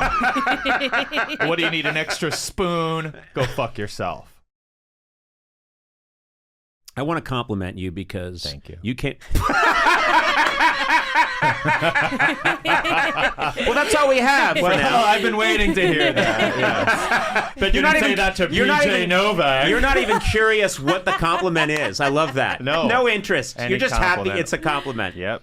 No, first of all, I've known you a long time, always consistently hilarious. And then you did this podcast way back in June of 2019. So that's like a long time, even before COVID. Right. And when you were on that podcast, you, first of all, you said you had mixed feelings about being my friend, which is fine. I've evolved. You've evolved. Yes, the culture has evolved. During COVID, I sat around, I did some real soul searching, and I said, maybe I am okay with Conan O'Brien existing in the world. Well, so one good thing came out of COVID. Yeah, exactly. No, but on that podcast, you described this project that you were working on, and let me tell you something. Everybody does that. I mean, you came on and you said, "Well, I have this dream, which is you wanted to make this movie, and you wanted me make a romantic comedy, a gay romantic rom-com." Yeah. And I thought, okay, yeah, but everybody says they've got a project in mind that's going to be available someday in the future if all goes well. Right. Here you are now back on the podcast, and you've made the movie and you're promoting it. We made the movie. It is coming out. It's not only coming out, it's coming out in a wide release made by Universal Studios in thousands of theaters all over North America, and then, strangely, the world. Right. Except the countries that are homophobic, which is interesting. Wait, there won't be a Saudi Arabian premiere of my gay rom-com anytime soon. That's where I wanted to see it. Well, I'm sorry. No, I did. I called the Cineplex Odeon in Saudi Arabia, and I said I want my ticket to Bros. Nope. The Billy Eichner groundbreaking rom-com. You booked the ticket. And they kept saying it is not available, and I said that's a glitch. Yep. Nope, not a glitch. That's just how it is in certain parts of the world. But I'm happy that it's getting released elsewhere where they don't hate gay people. This is landmark because what's first of all, I mean, I want to talk about the whole arc of your career because that's the kind of time we have. Yeah. I've booked 6 hours for this. I'm gonna need more than that, but okay. No, I looked into it. 6 hours will cover it. But I'm very excited for you because your mission statement with this movie was you said you're not interested in depicting a version of queer life that is palatable. And I thought that is so intriguing and fascinating to me. Talk about that a little bit. Well, Bros, which is the rom-com I have coming out, produced by Judd Apatow, who, as all of you probably know, has made some of the funniest movies of the past 20 years, Bridesmaids and Trainwreck and 40-Year-Old Virgin, and the list goes on. And I wrote it with Nick Stoller, and Nick directed it, and he directed Forgetting Sarah Marshall and Neighbors, and these guys have a great legacy of making great comedies. And Nick came to me back like 5 years ago and said, I want my next movie to be a romantic comedy, but I think it would be cool if it was about a gay couple. But he acknowledged that he's not gay, and he asked me if I would write it with him and I could star in it if all went well and he would direct it. And I said, obviously, yes, a huge opportunity, one that I never saw coming in my life. But the first thing I said to Nick is, even before I knew what the story of the movie would be, I said, it has to be authentic, right? You can't just make When Harry Met Sally and think you can just swap in two gay guys and have the story play out the same way, because it wouldn't. Because, you know, yes, there is a lot of overlap in straight relationships and gay relationships, but also it is a little different. Two men together is different, and there's a lot of comedy to be mined from that, and also a lot of, you know, poignant moments and more thought-provoking moments, and it's just a different experience. And I think a lot of the LGBTQ characters we've seen, and we're seeing way more, obviously, than we used to, especially in streaming and in indie films and on the internet, of course. And that's fantastic. That is a wonderful thing. But so much of it is done with an eye towards making us these like cutesy, two-dimensional characters that really are nothing like the actual gay men I know in my life. Right. Or like me. You know, I watch a lot of those shows and a lot of those sitcoms, and even when they're very funny, I think, I don't know who those people are. You know, those are gay characters designed to not freak out straight people. Right. And I give straight people a lot more credit than that. I have a lot of straight friends. My show, Billy on the Street, that I've done for years, has a huge fan base among straight people. Conan, you are theoretically straight. You know, you've always you know what? I been go a fan. I go in and out. I don't know what that means. Everyone does think now. You find some guys attractive, I think, and you've Oh, spoken totally. very openly about it. I'm very open about. Yes. You know, there are men where I totally get it. Yeah. And like Brad Pitt, I just think like that's a really good-looking guy. Yeah. You know, So and then I I've- call him, and it gets weird. You know? Right, exactly. And then, you know, you're... Well, I won't go there. But I just did. I went there in my head. But yeah, I just thought, I don't think we're giving straight people enough credit. Like, funny is funny. If you make a really funny Judd Apatow movie that happens to be about a gay couple, then straight people will love that. And it's not only funny, it's kind of fascinating. Yes. Because you're getting a peek into a world, a culture of dating, of love, of sex that you think you might know, but you don't really know. Right. And that was really important to me. I thought that would be exciting and hilarious. And I'm happy to say so far, you know, when we do early screenings of the movie, a lot of the audience is straight. Most of the world is still straight. And they love it. It's really funny. It's just a fucking funny movie. Okay, what's the language? Why? Because I'm gay? Yes! It's okay when straight people swear. BJ Novak said every curse word on here. I think I'm pretty evolved, but I still believe Yeah. that gay people shouldn't swear, but straight people should. Okay. Hi, I'm Conan O'Brien, and I just got canceled. Welcome to Newsmax, the new home of Conan That's O'Brien. the only thing I've carved out, is that swearing is only for straight people. No, but is it possible that the first wave of representation in, you know, on sitcoms needed to be that way, that there needed to be an evolution, or there needed to be a first wave that was more, I want to just say, user-friendly for people, that, you know, starting in like, I don't know, the late 80s, early 90s, it just, and this is the way it kind of maybe had to lay out, where now we can get the point where you, Billy, can make a movie that really is telling it from a real point of view, as opposed to, let's water this down. Yeah, I mean, it makes sense. There has been an evolution, and I'm really grateful that, you know, when I went to Judd and Nick and I said that I wanted it to be really authentic, it's a Judd Apatow movie. His movies are like wild and raunchy and fun, and also very heartwarming and uplifting. And I just said it once, I wanted it to be all of those things, and there's no reason it shouldn't be. And they said, yeah, let's just go for it. Like, if it's honest, it'll be funny and relatable to everyone. And we're just in a weird industry that made 2 movies about a talking hedgehog before they made 1 gay rom-com. You know what I mean? Right. So I have my own hedgehog movie coming out. No one worried about whether or not Sonic the Hedgehog was relatable. We made 50 movies about dinosaurs, prehistoric, extinct creatures, and we never made 1 gay rom-com. Nobody said, God, I hope that Velociraptor is endearing to straight people. Good point. Yeah.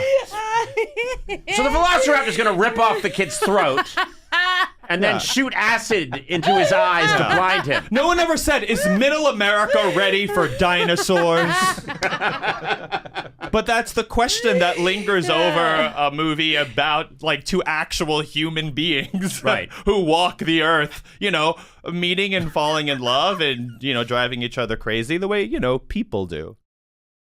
Can we talk about this? Yeah. You were always rich, but now I think you've bought 3 countries or something. You are very wealthy. I inherited a few countries at birth. Okay. Yes. And that's just something people should know. As a child, and this is very unusual in an Irish Catholic family, but I inherited 9 islands in Greece. Oh. Yeah, and I've been holding on to them, and then I sold them. Yeah, you are a very wealthy man. I respect that about you. I was actually thinking this because who says that? I respect. You've earned not your a big fan wealth. of Trump, but then I found out that he had some money, and I do respect that. But you've earned your wealth. He got it from his dad, and he's also a horrible person. My father gave me nothing. So nothing. Nothing. But here's what all I wanted was a hug. Here's what I was gonna say. Oh, shit. Because there are. There's a question of whether straight people will go see Bros, right? Yes. There's like this big question mark hanging over the movie, and I really hope straight people do go see Bros because it's really, really funny, and we need you to go see it, right? Because we want to make money at the box office so that people keep making these movies, and we prove to the world that this is a good thing. We need more of it. That this is a worthwhile venture to keep making movies about gay people. But instead of a lot of straight people going, Conan, we could just have you buy one $20 million ticket. I'll do it. To go see it. I'll do it. And that's as much as we need. That's Is our the whole ticket opening made weekend of right gold? there. Yeah, exactly. And rainforest wood? That's all it would take. I'll do it. Thank you. No, but also, let me reassure you. First of all, you claim I have all this money. Sonam will tell you I've made some terrible investments. Yeah, you have. Really, really bad investments. Right. I bought up all the VHS machines about 8 years ago. Wow. Because I thought that was coming back. Yeah. I've done some terrible. I had to loan him a lot of money. Yeah. Oh. She loaned me And I'm money. his assistant. Yeah. That's I unfortunate. have, but she has it now because, well, anyway, she's got all the money. Off his back. Yeah, and also you embezzled from me, and you're not even a good embezzler, but I'm so stupid about money that you got away with it. I told you I was embezzling. Yeah, and I you- didn't know what that word meant. And that's why she's not in prison, because they said she did tell you she was embezzling. I was like, well, I didn't know what it meant. I thought that meant she just had warm, fuzzy feelings. I'm all embezzly about you. But no, I'll tell you, first of all, Billy, in my opinion, and I believe this passionately, you are funny first. Before I know anything else about you, you're just funny. And in my experience, that is what everyone's hungry for. They're hungry for, they're hungry for a movie or a television show or a moment or performance that is funny. You're also a talented actor. And I know I have not seen this film yet, but I'm going to go see this movie. Thank you. I know that you are going to be very relatable, and this is going to be good, and it's going to be very funny, but also touching in moments. And I think that is the home run. That's going to be the home run.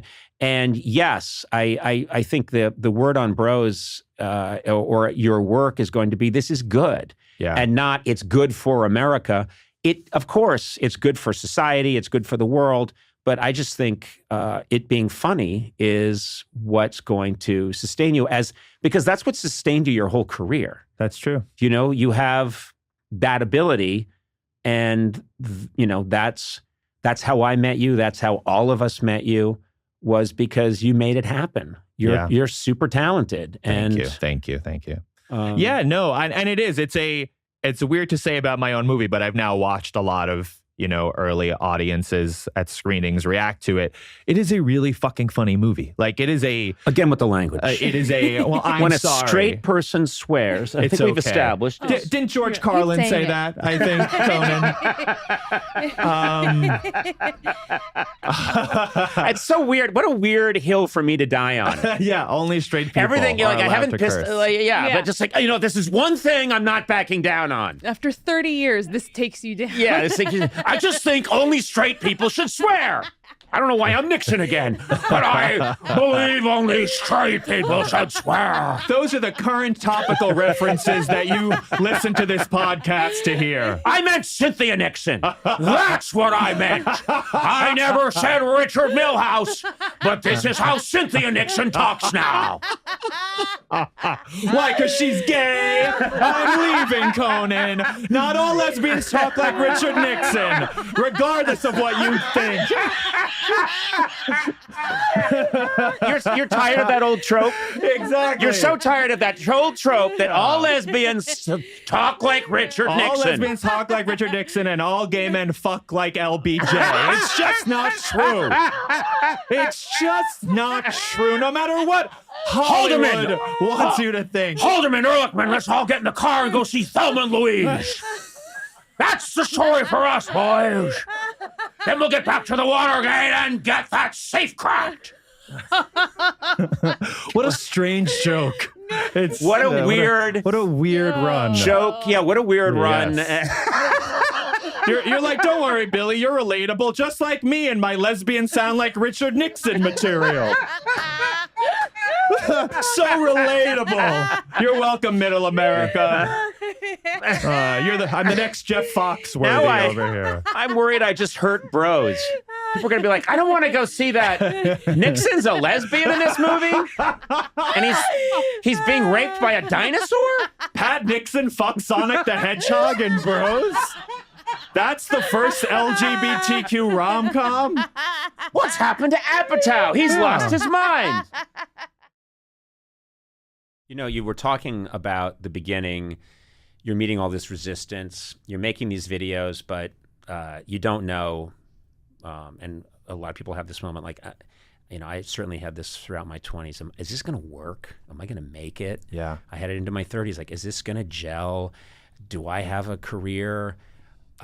It's terrifying. Yeah, and you still really haven't answered that. To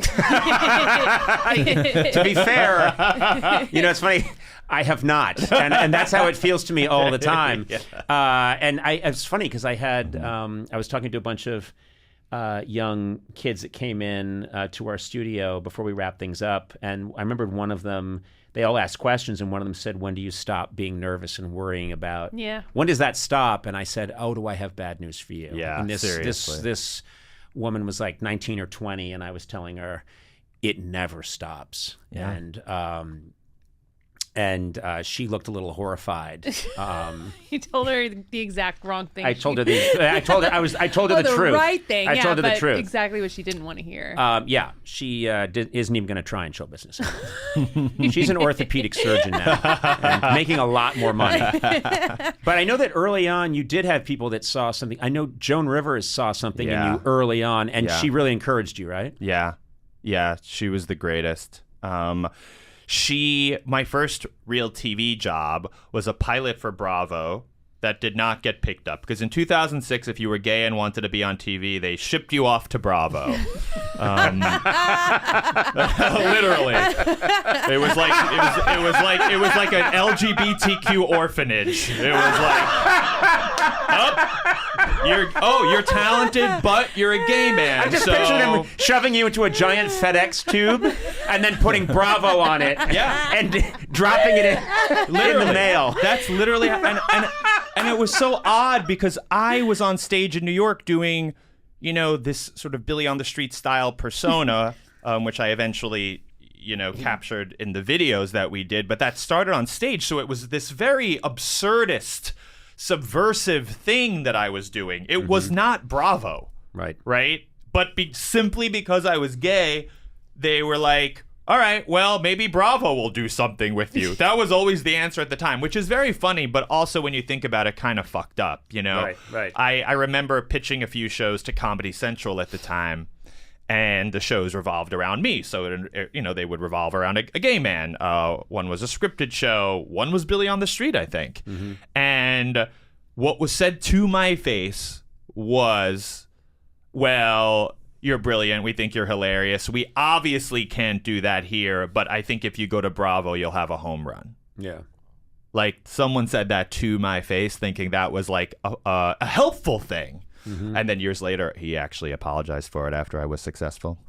But that's good. I always do award points. Yeah, I've had people say terrible things to me in the early '90s and then come back later on, and own it, and say I was wrong. And then later come back and say I was right. It just keeps coming. Yeah. And this is my dad, by the way. It's a vicious cycle. There's the old twist ending. So this episode brought to you by O. Henry. So anyway, sure enough, Bravo did put me on a pilot in 2006, and the pilot was called Joan Rivers' Straight Talk.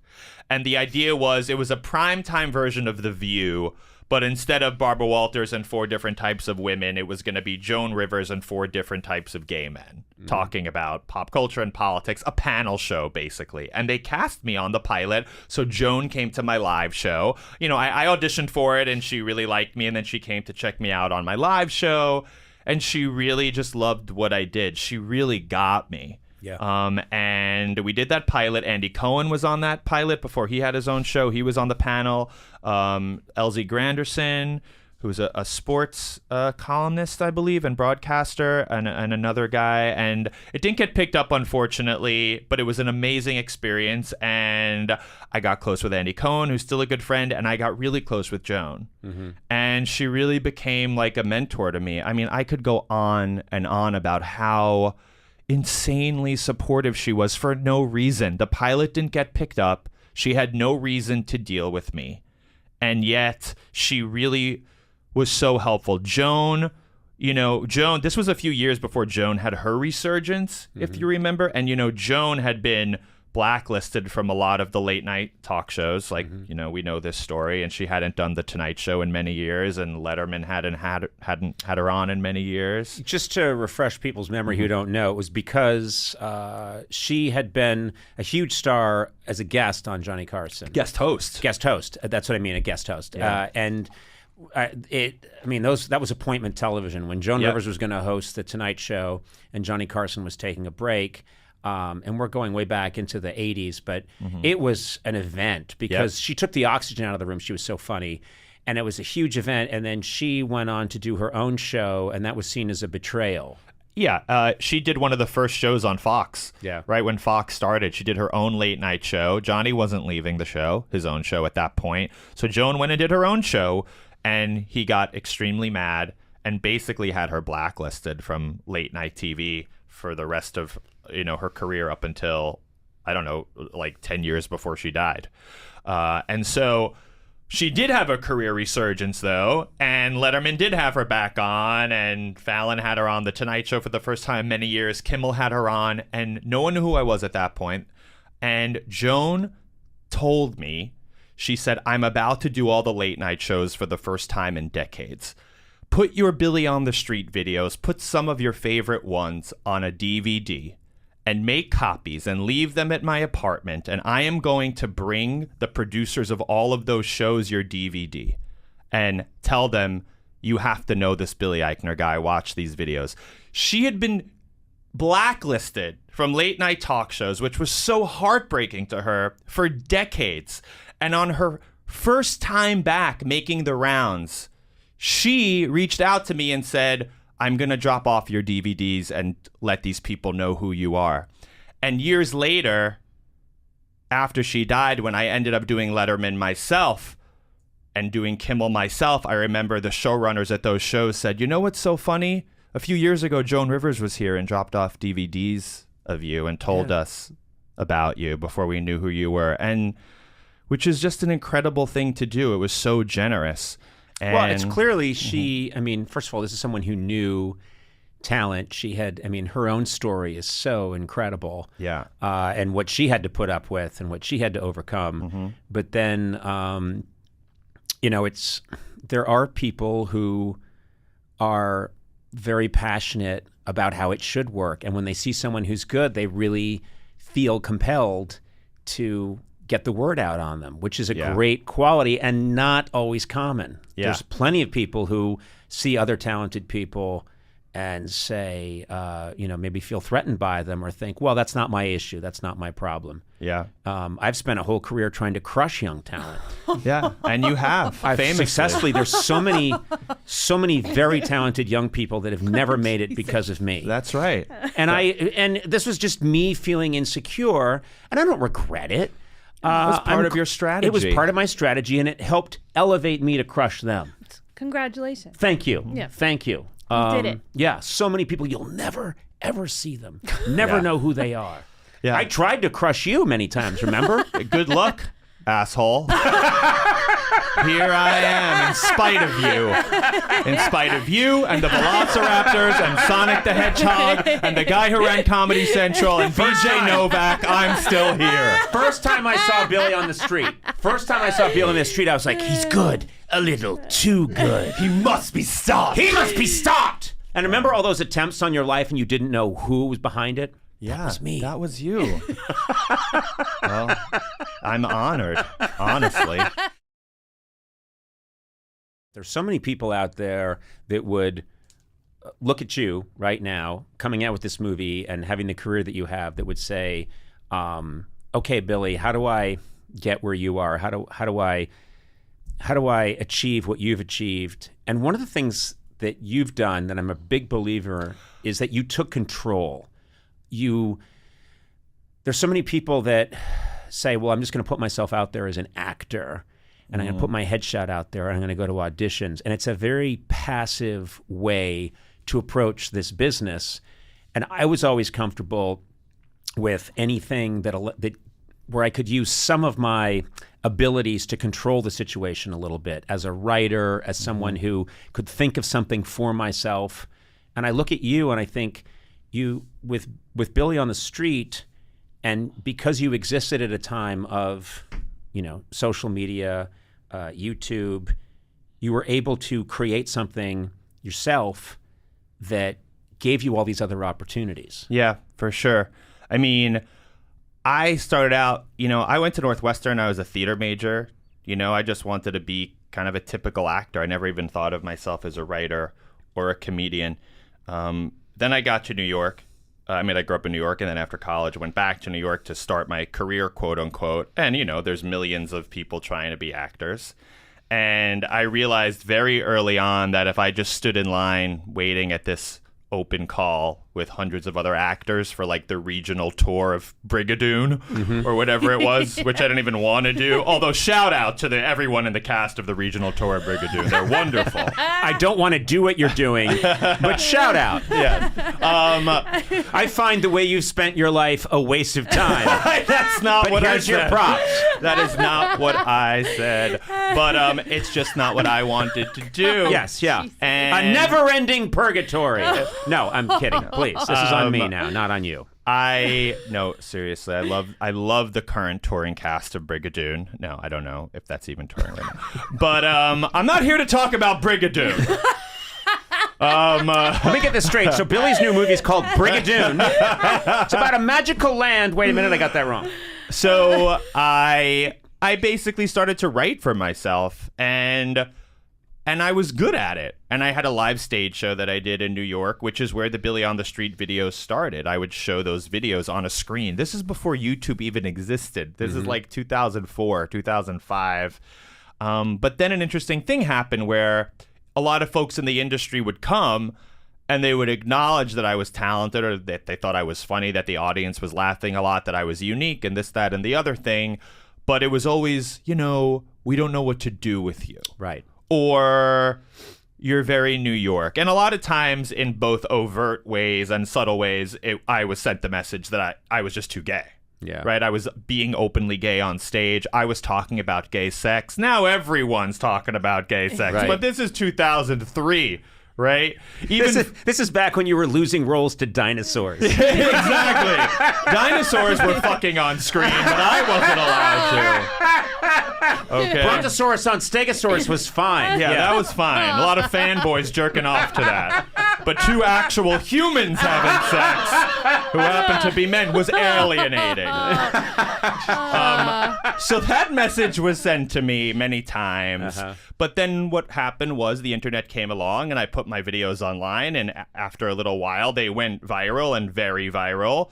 And I was able to point to all of those people in the industry and say, hey, I'm not to this or to that. This video has millions of views. Right. These views aren't coming exclusively from gay people watching in New York City. Look at the comments. They're coming from all over the country and all over the world. And that's when they finally put me on TV. I needed those numbers to point to and say, hey, I have proof that I am not this little niche thing that you assume I am because I'm gay.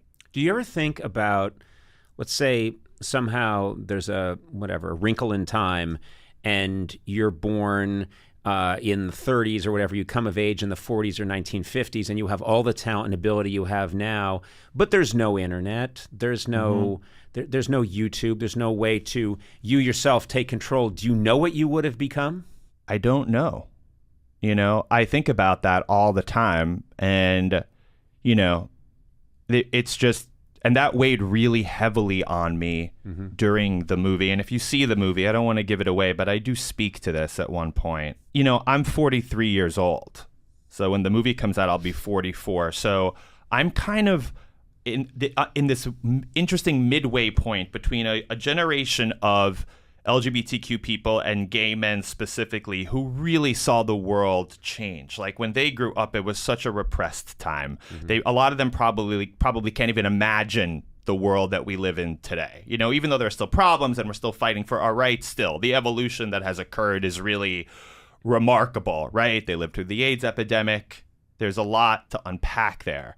Then you have a younger generation now, and you see them all over the place, of LGBTQ people and Gen Z queer kids, which is amazing. But they stepped into such a different world, such an evolved, accepting world. And again, a world where, thanks to Clarence Thomas and other fucked up homophobic, self-loathing weirdos, we're still fighting for our rights, and our rights are still very fragile. But again, that generation, a lot to do with the internet, came of age in a time when, things were, if not easy, a lot easier. And I'm kind of weirdly perched in between these two generations that have had a very different experience being LGBTQ. And I wanted the movie to speak to that in a way, because we need to acknowledge, and by the way, I'm making the movie sound like fucking, out of Africa or something. It sounds so fucking serious. This is a funny Judd Apatow movie, everybody.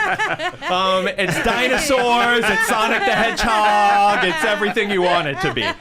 But just speaking about it seriously for a moment, because it is a historic movie, you do have to acknowledge those generations of people, and Hollywood, especially, an industry which has so often patted itself on the back for being progressive and gay-friendly, quote unquote. It's a cliche to say that everyone in Hollywood is gay, that it's this progressive lefty, culture. But really, when you look at the actual history of it, just voting for a Democrat doesn't mean that you are treating LGBTQ people correctly on the day-to-day. And what you see in Hollywood are generations of actors who were stuck with one of two choices: be incredibly bold and come out of the closet publicly and have your professional dreams disappear.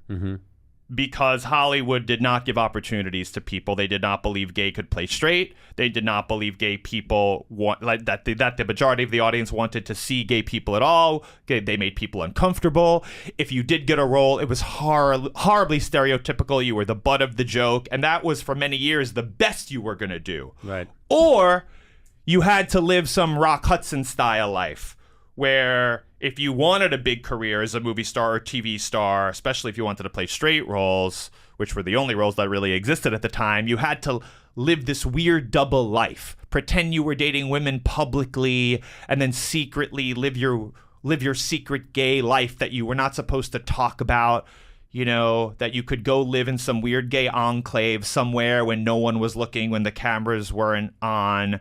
And I can only imagine that's the best those guys could do. That's what they were offered. Like, those were their choices. But what horrible choices to have to make. Yeah. Right. And now I don't have to make those choices. Right. And Bros is really a moment to celebrate the fact that we have come a really long way, that the entire movie is made up of openly LGBTQ actors, the entire cast. It's a first.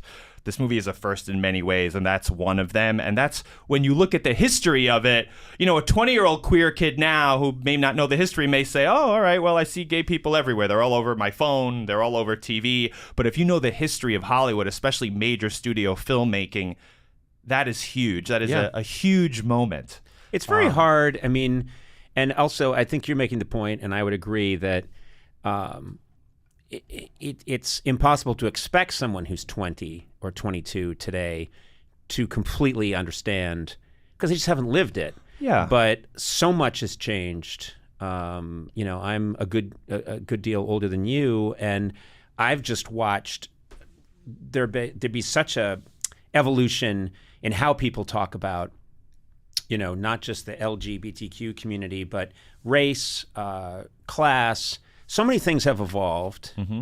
And it doesn't mean we did it, let's all high five each other, we're done. It has to keep going. Right. We have to keep, but it is a positive, in a world of negativity, it is a positive perspective to have. Yeah. That these things have changed. And young people, you know, today, maybe they can be impatient for, it should be better than it is right away. And I understand that. And maybe that's really important. That's the rocket fuel. It's like, okay, you guys think this is, you know, look how far we've come. I don't care about that because I'm 22 and I think this is the least of where we should be. Yeah. Which is probably the right perspective. I do get inspired by that generation, though, because I always thought I was very bold and outspoken.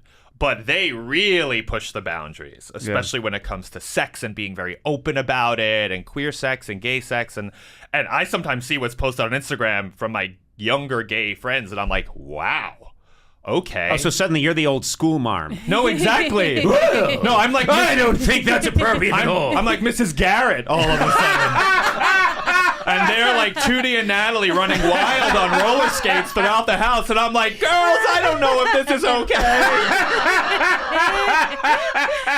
But it is okay. You're the modern Mrs. Garrett. I love it. I've always wondered, what is Billy? Yes. You're the Mrs. Garrett of our nails time. it. You Yeah. nailed it. R.I.P. Charlotte Ray. We both went to Northwestern, by the way. And if only Mrs. Garrett were alive to see Bros, put that on the poster. but no, the younger kids, the younger queer kids are inspiring me. It's like, okay, we can have a few sex scenes in Bros, and people will embrace that, and it's actually really fun and exciting, and it's okay. We don't have to be scared of that anymore. And I'm happy. I need that push from that generation myself a little bit. I was able, through my connections in the biz, I don't know what biz, actually. I shouldn't have said that. Biz. Oh, it's biz. I've never Podcast said biz? that. What? No. It's an accounting firm. But I got to watch the opening, because I watched the first season of Your Honor, and I do love it. And then I got to watch the opening show of the second season, which was made available to me. How is that possible? They got it for me. Biz. Yeah, the biz. Really? Yeah. Wow. Yeah. And it's terribly edited. They really rushed it together. Just dailies. He needs it now. Yeah. But that opening scene of where you're, and I don't want to give anything away because it hasn't come out yet, but what your character has gone through, and that is a memorable scene that the second season opens with. So you're saying something that I can't even comment on. You can't even comment on it. I'm just saying. But I understand what you mean. What I'm saying to Yes. people out there is you need to catch up on Your Honor if you haven't, and then this first episode, I thought, which is coming out soon, Very soon. was riveting, and it's the same thing where you start out this character who it is a little bit evocative of stuff you've done before, where you're starting out in one place and then we're seeing your character get pulled like a piece of metal to the point where it's a wire and it's quivering, and you think, is this going to break? Is this going to break at any moment? It's just really a very descriptive way of putting it. I like that. I was a metallurgist for a while. Yeah, I guess. Yeah, and so they'll tell you, Matt will tell you all my, whenever I make any kind of illusion at all, it's usually it's like when you take copper, Yes. and you pound it, and then you apply, some cold water. Yeah, he only knows metal and analogies. And it acts as a conduit to it. Yes. And then you can access other. Yes. It's a little like brass. Yeah. Conan move. It's insufferable. Yeah, it's terrible. Yeah. I apologize. But kids, study metallurgy, and then you can get into comedy. You are the verdigris of my. Yeah, it's fun. The people at Showtime are just enormously supportive, and they gave us the tools and the time to be able to create this second season of Your Honor the way, frankly, I wanted to do it. Yeah, it's great too, because my favorite shows are the ones where it's not always clear who I should be rooting for, because there's it's a way that a TV has, I think, improved so much since the TV. When we were growing up, television was good guy. Yeah. Uh-oh, the bad guys are coming. It's getting tense. Good guy wins. Credits. And I think obviously we've evolved to this place where people that I understand their motivations, I like them, but I'm also horrified by what they're doing. I'm not sure I agree with all these choices, but I understand why they're making them. Yeah.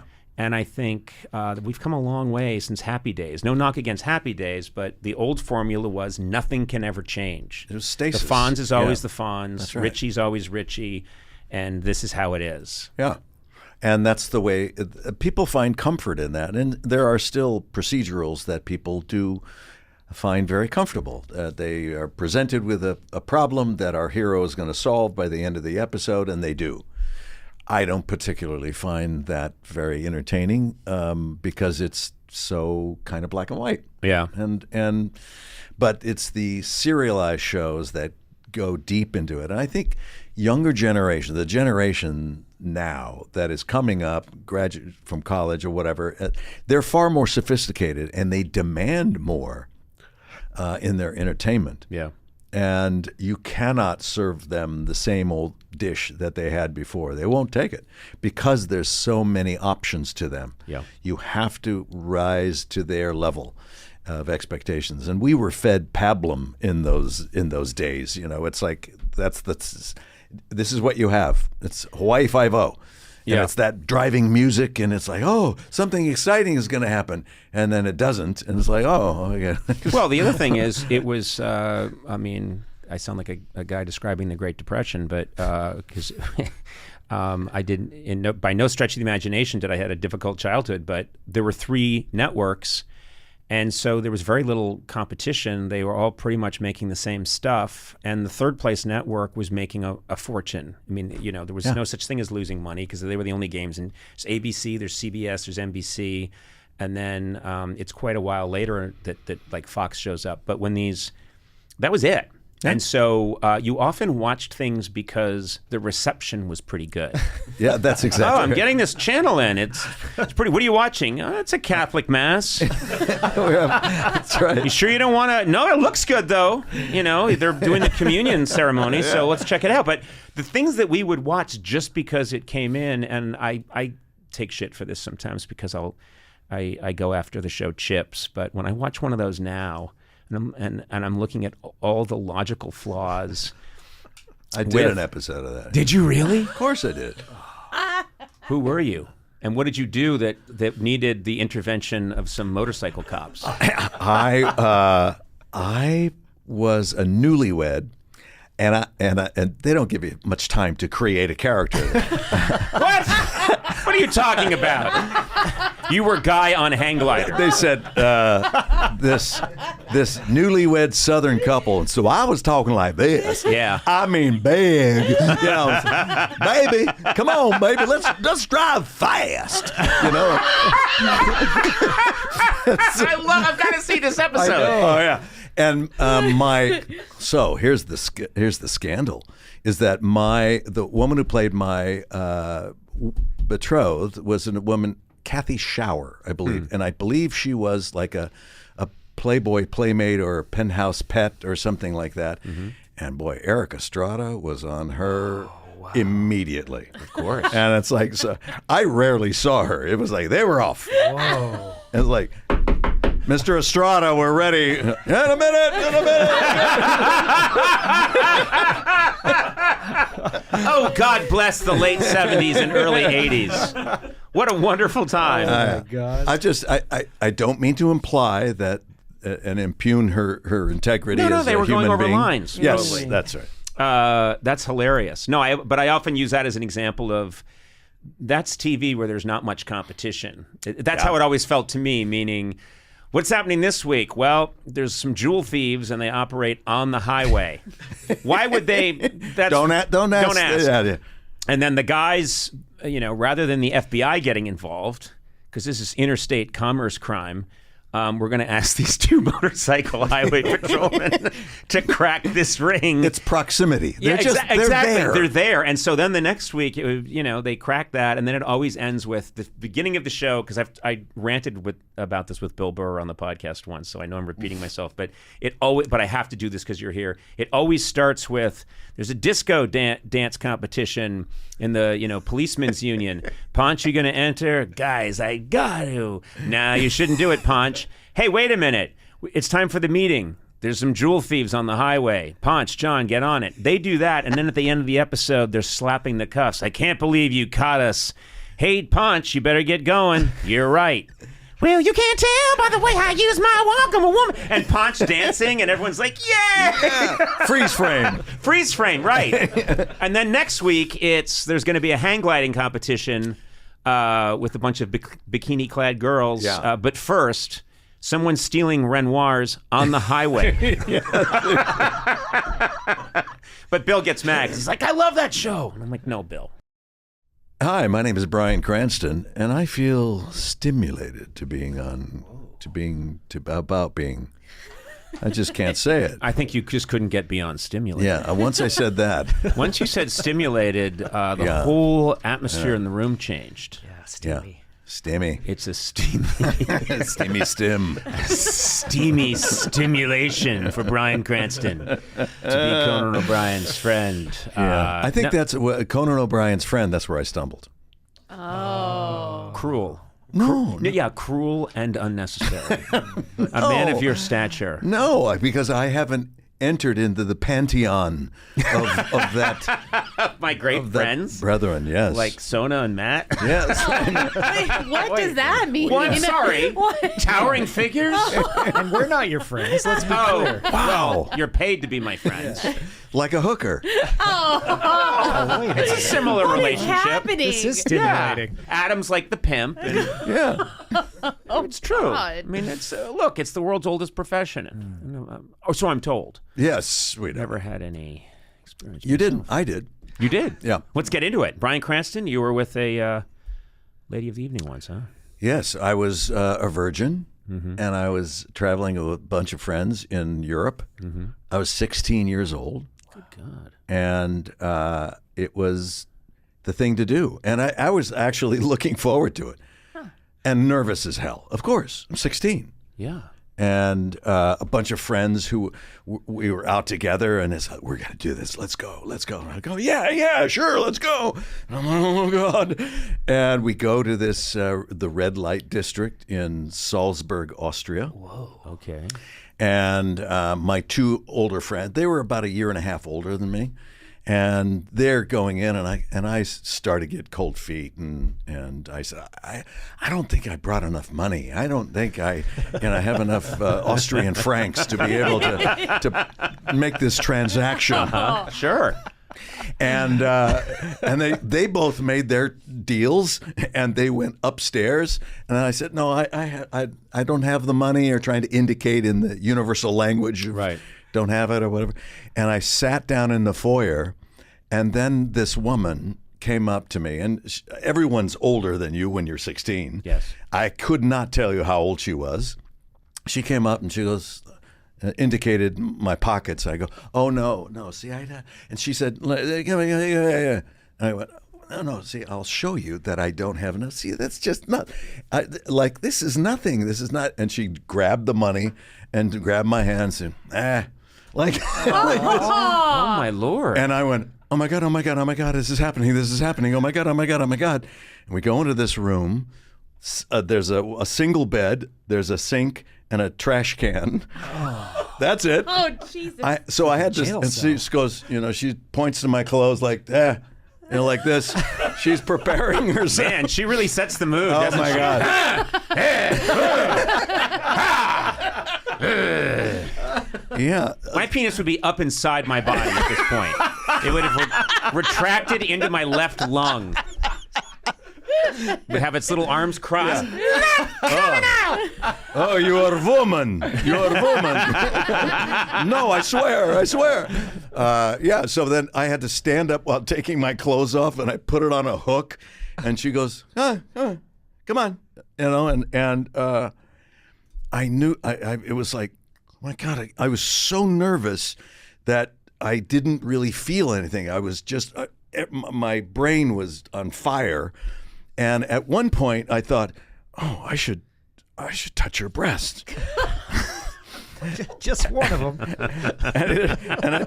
like defusing a bomb. Don't touch the wrong one. Not clip the red wire, not the blue one.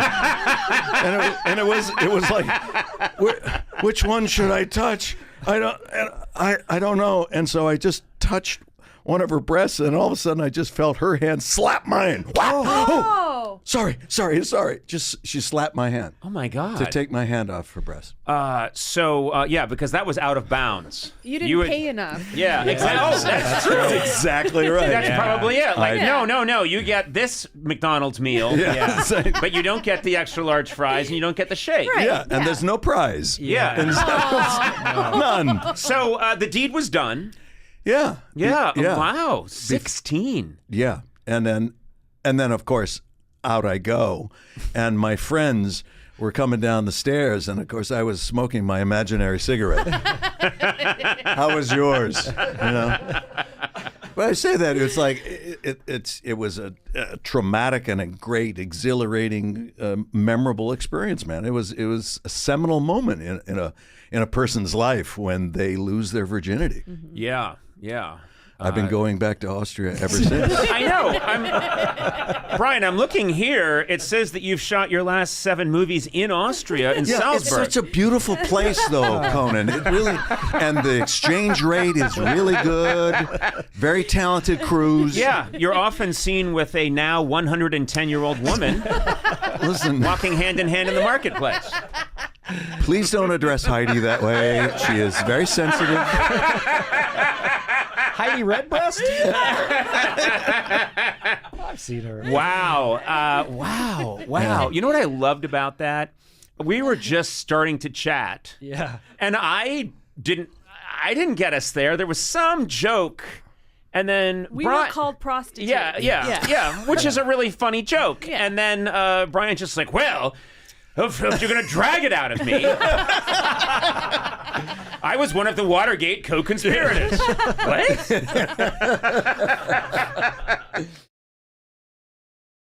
I was thinking about you today. I'm obviously very excited that you were going to come in and talk, because every time I talk to you it's a joy. But there was this quote that I came across that really resonates with me, and I'm sure you've heard it, but it's Aaron Paul. And he said that you're one of the most professional people he's ever worked with, but you're also the most immature person he's ever worked with. And I thought, there is something about you that beautifully is able to contain both. And I believe that. I like to think that I'm professional. I'm also a complete fool. And somehow I think it's possible to contain the two at the same time. Is that making sense to you? I think so. I don't think they're mutually exclusive.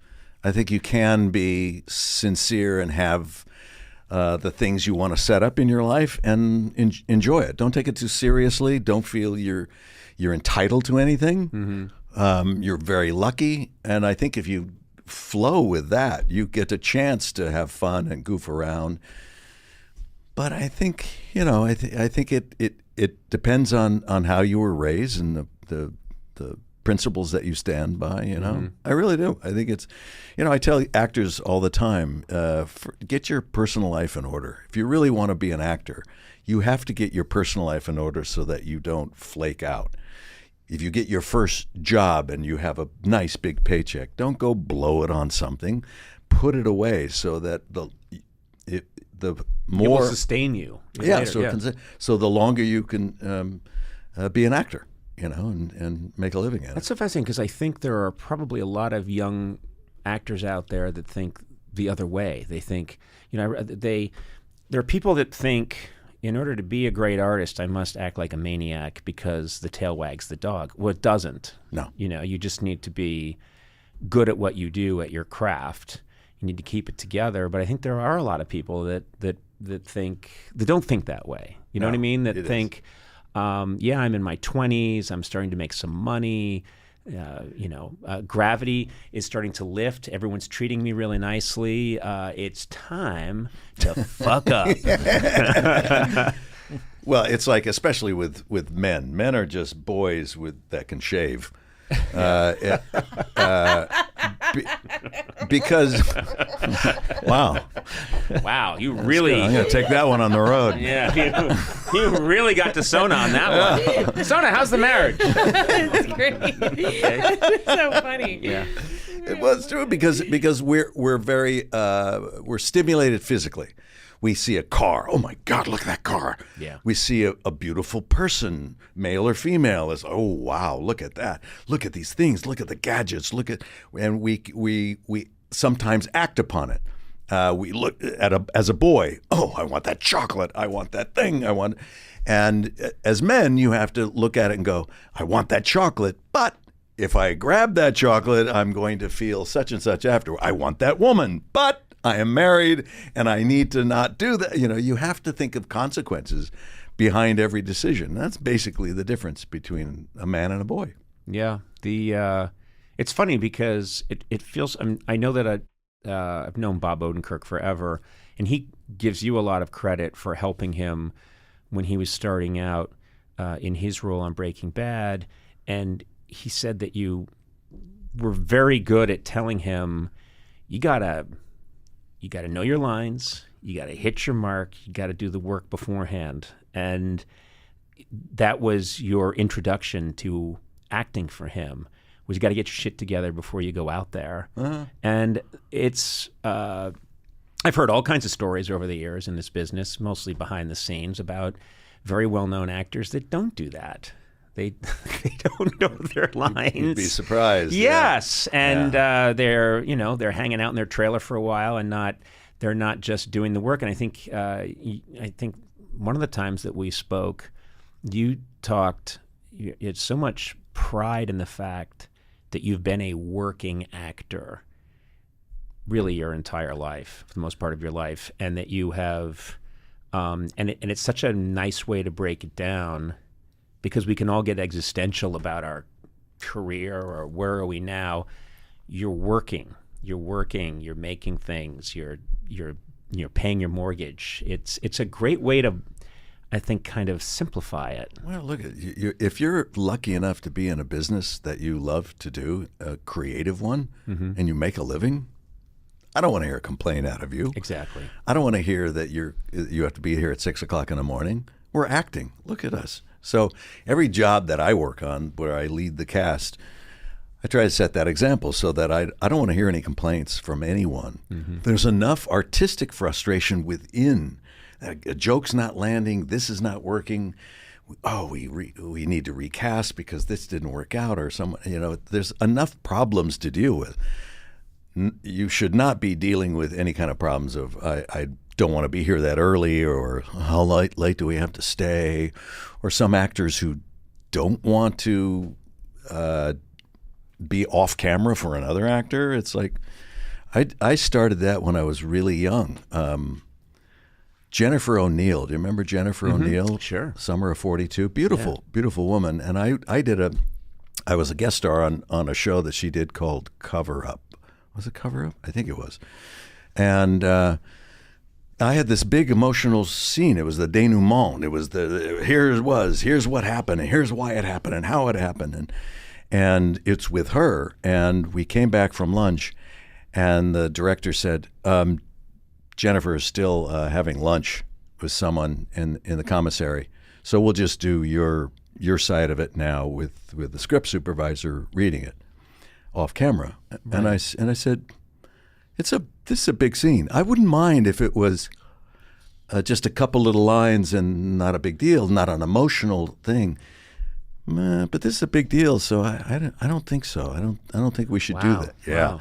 And they said, excuse me? I said, no, I think we should wait for her then, don't you think? And they said, well, I don't know if we should. And I said, no, I think it's important enough to wait for her to get this right. And so they had to wait for her. That's great. Yeah. I mean, that you had, again, this is a testament to you're very young at this point. You haven't made it. No. I was 27. You're not Bryan Cranston yet. No. You're an early form of Bryan Cranston.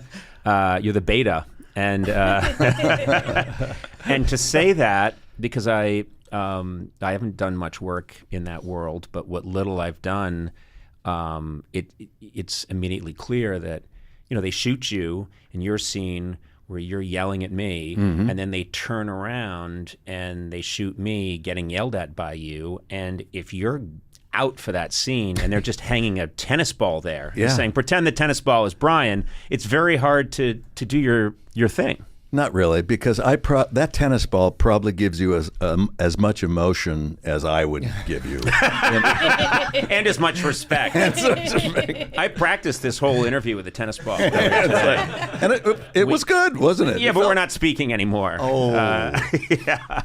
The tennis ball is filing a complaint. Canceled by a tennis ball. That would be the lowest.